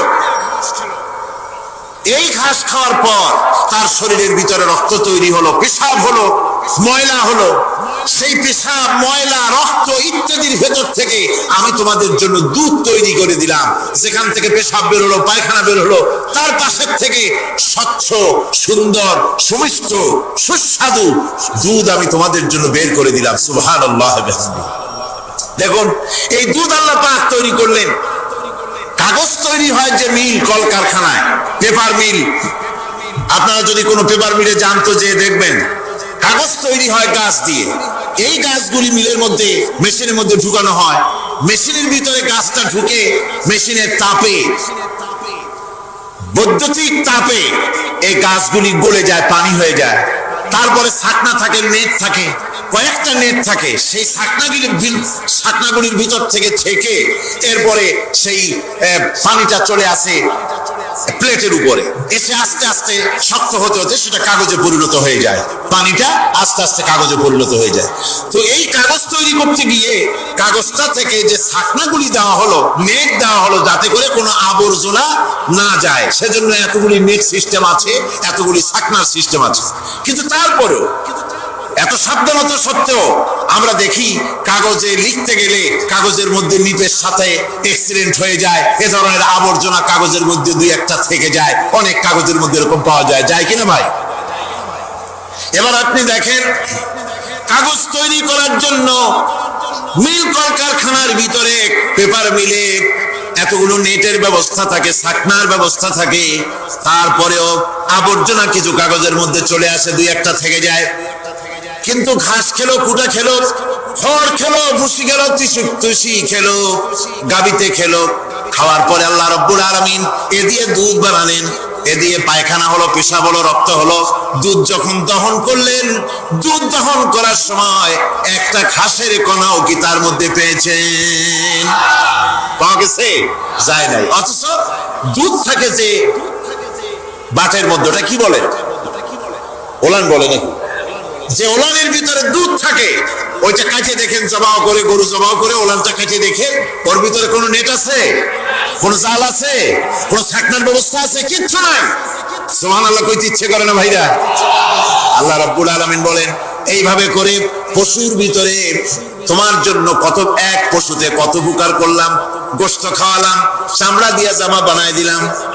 প্রচন্ড শীত পড়ে যেখানে, কানাডায়, ইউরোপে, আমেরিকায় প্রচন্ড শীত পড়ে কোন কোন এলাকায়। দক্ষিণ আমেরিকায় কানাডার একটা এলাকা আছে যেখানে এবার আমি সফর করে এসেছি। 12 মাস বরফ পড়ে সেখানে, বরফ আর বরফ ছাড়া কিছু নাই, সমস্ত রাস্তাঘাট সব বরফ আর বরফ। সেখানে এই প্রচন্ড শীতের ভিতরে মানুষ কিভাবে থাকবে? সুতা দিয়ে তৈরি করা কাপড়ে শীত কিছুতেই মানতে পারে না। আমি তো গেছি এমন এক জায়গায়, কানাডা এবং আমেরিকায় যেখানে ছিলাম, সেখানে শীত ছিল -11 টেম্পারেচার, -11। এখন বলছেন যে ঠান্ডাটা কি পরিমাণ। মুখের থেকে থুতু ফেললে আপনি চেহারা ফিরাতে পারবেন না, এর মধ্যে আপনার থুতু বরফ হয়ে যাচ্ছে। এই রকমের প্রচন্ড ঠান্ডায় সব রকমের কাপড় চোপড় যা ছিল এগুলো সব কিনে গায়ে দিয়ে আমি 1-3 হয়ে গেছি ফুলিয়া। তারপরেও আমার মনে হচ্ছে ঠান্ডা আমার হাত দিয়ে স্পর্শ করতেছে। তাহলে বরফের দেশ যেটা, এস্কিমোরা যেখানে বাস করে, সেই মানুষগুলির অবস্থা কি? ওই এস্কিমোরা যেখানে বাস করবে, 12 মাস যেখানে বরফ পড়বে, ওই জায়গার মানুষগুলো কি করে, কি গায়ে দিয়া বাঁচবে? এ পরিকল্পনা, এই চিন্তা দুনিয়ায় কেউ করে নাই, রহমান করেছেন। আল্লাহ রাব্বুল আলামিন পশু তৈরি করেছেন, পশুর গায়ে পশম দিয়েছেন, চামড়া দিয়েছেন। সেই জায়গার মানুষগুলি চামড়া দিয়া জামা তৈরি করে গায়ে লাগায়, শীত ঢোকে না। সুবহানাল্লাহ। চামড়া দিয়ে জামা তৈরি হচ্ছে, কাপড় চোপড় তৈরি হচ্ছে। আল্লাহ বলেন এভাবে করে কত কিছু হলো। চামড়া দিয়া জামা বানাইলা, পশম দিয়ে শাল তৈরি করলে, কম্বল তৈরি করলে, বস্তুগুলো পাইকারি করে খাইলে জম্মের খাওয়া। তারপরে হাড্ডিগুলি দিয়ে সার তৈরি করলে। এই পশু তোমাকে পাহারা দিল বাড়িতে, কুত্তায় সারা রাত পাহারা দেয় তোমার বাড়িতে। কুত্তা আবার পুলিশেও চাকরি করে। ইংল্যান্ডে, লন্ডনে দেখেছি আপনার সেখানে কুকুর, ওকে ট্রেনিং দেওয়া হয়, কুকুর পুলিশে চাকরি করে। কোন পুলিশ আছে হাবিলদার, সাব ইন্সপেক্টর, তবে কুত্তা জানে না যে সাব ইন্সপেক্টর কিনা আসে। বিভিন্ন বিভাগ তাকে দেওয়া হয়েছে এবং তারা এত নির্ভরযোগ্য, শুধুমাত্র চোরের ছবি আর তার ব্যবহৃত জামা কাপড় একটুখানি নাকে শুকায় দেবে কুত্তাকে, পুলিশ আর যাওয়া লাগবে না। এই কুত্তা পুলিশই যথেষ্ট। খুঁজা চোর যদি একবার তার নজরে এসে যায় আর ছাড়াছাড়ি নেই, তাকে হাজির করবে, পুলিশের সামনে এনে হাজির করবে। তো এই কুকুর বাড়িতে পাহারা দিচ্ছে আপনার জন্য, তারপরে পুলিশের দায়িত্ব পালন করতেছে। মানুষ মরে গেলে কোথায় মরেছে সেগুলি সন্ধান করে নিয়ে আসতেছে, মাইন কোথায় পোতা আছে তা খুঁজে নিয়ে আসতেছে। কত উপকার আল্লাহ পাক করছেন। আল্লাহ পাক বলছেন, দেখো বান্দা, তোমার জন্য এই ধরনের অসংখ্য নিয়ামত আমি দান করেছি। আর এই নিয়ামত গুলি কার থেকে আসছে? ওয়ামা বিকুম মিন নি'মাতিন ফামিনাল্লাহ। যত নিয়ামত বান্দা তোমার জন্য তুমি পেয়েছো, সমস্ত নিয়ামত আমি আল্লাহ রাব্বুল আলামিনের পক্ষ থেকে এসেছে। সব নিয়ামত কে দিয়েছেন? যারা বলেন কে দিলে? আল্লাহ পাক দিলেন। আল্লাহ পাক বলেন, এইভাবে করে আমি আমার নিয়ামত দিয়ে, রহমত দিয়ে তোমাকে আমি সৃষ্টি করেছি, তোমাকে লালন পালন করতেছি। একটি মানুষ যতই সংকীর্ণ এবং অসভ্য জীবন যাপন করুক না কেন, সে পৃথিবীতে যেখানে বসবাস করে সেখানে বসে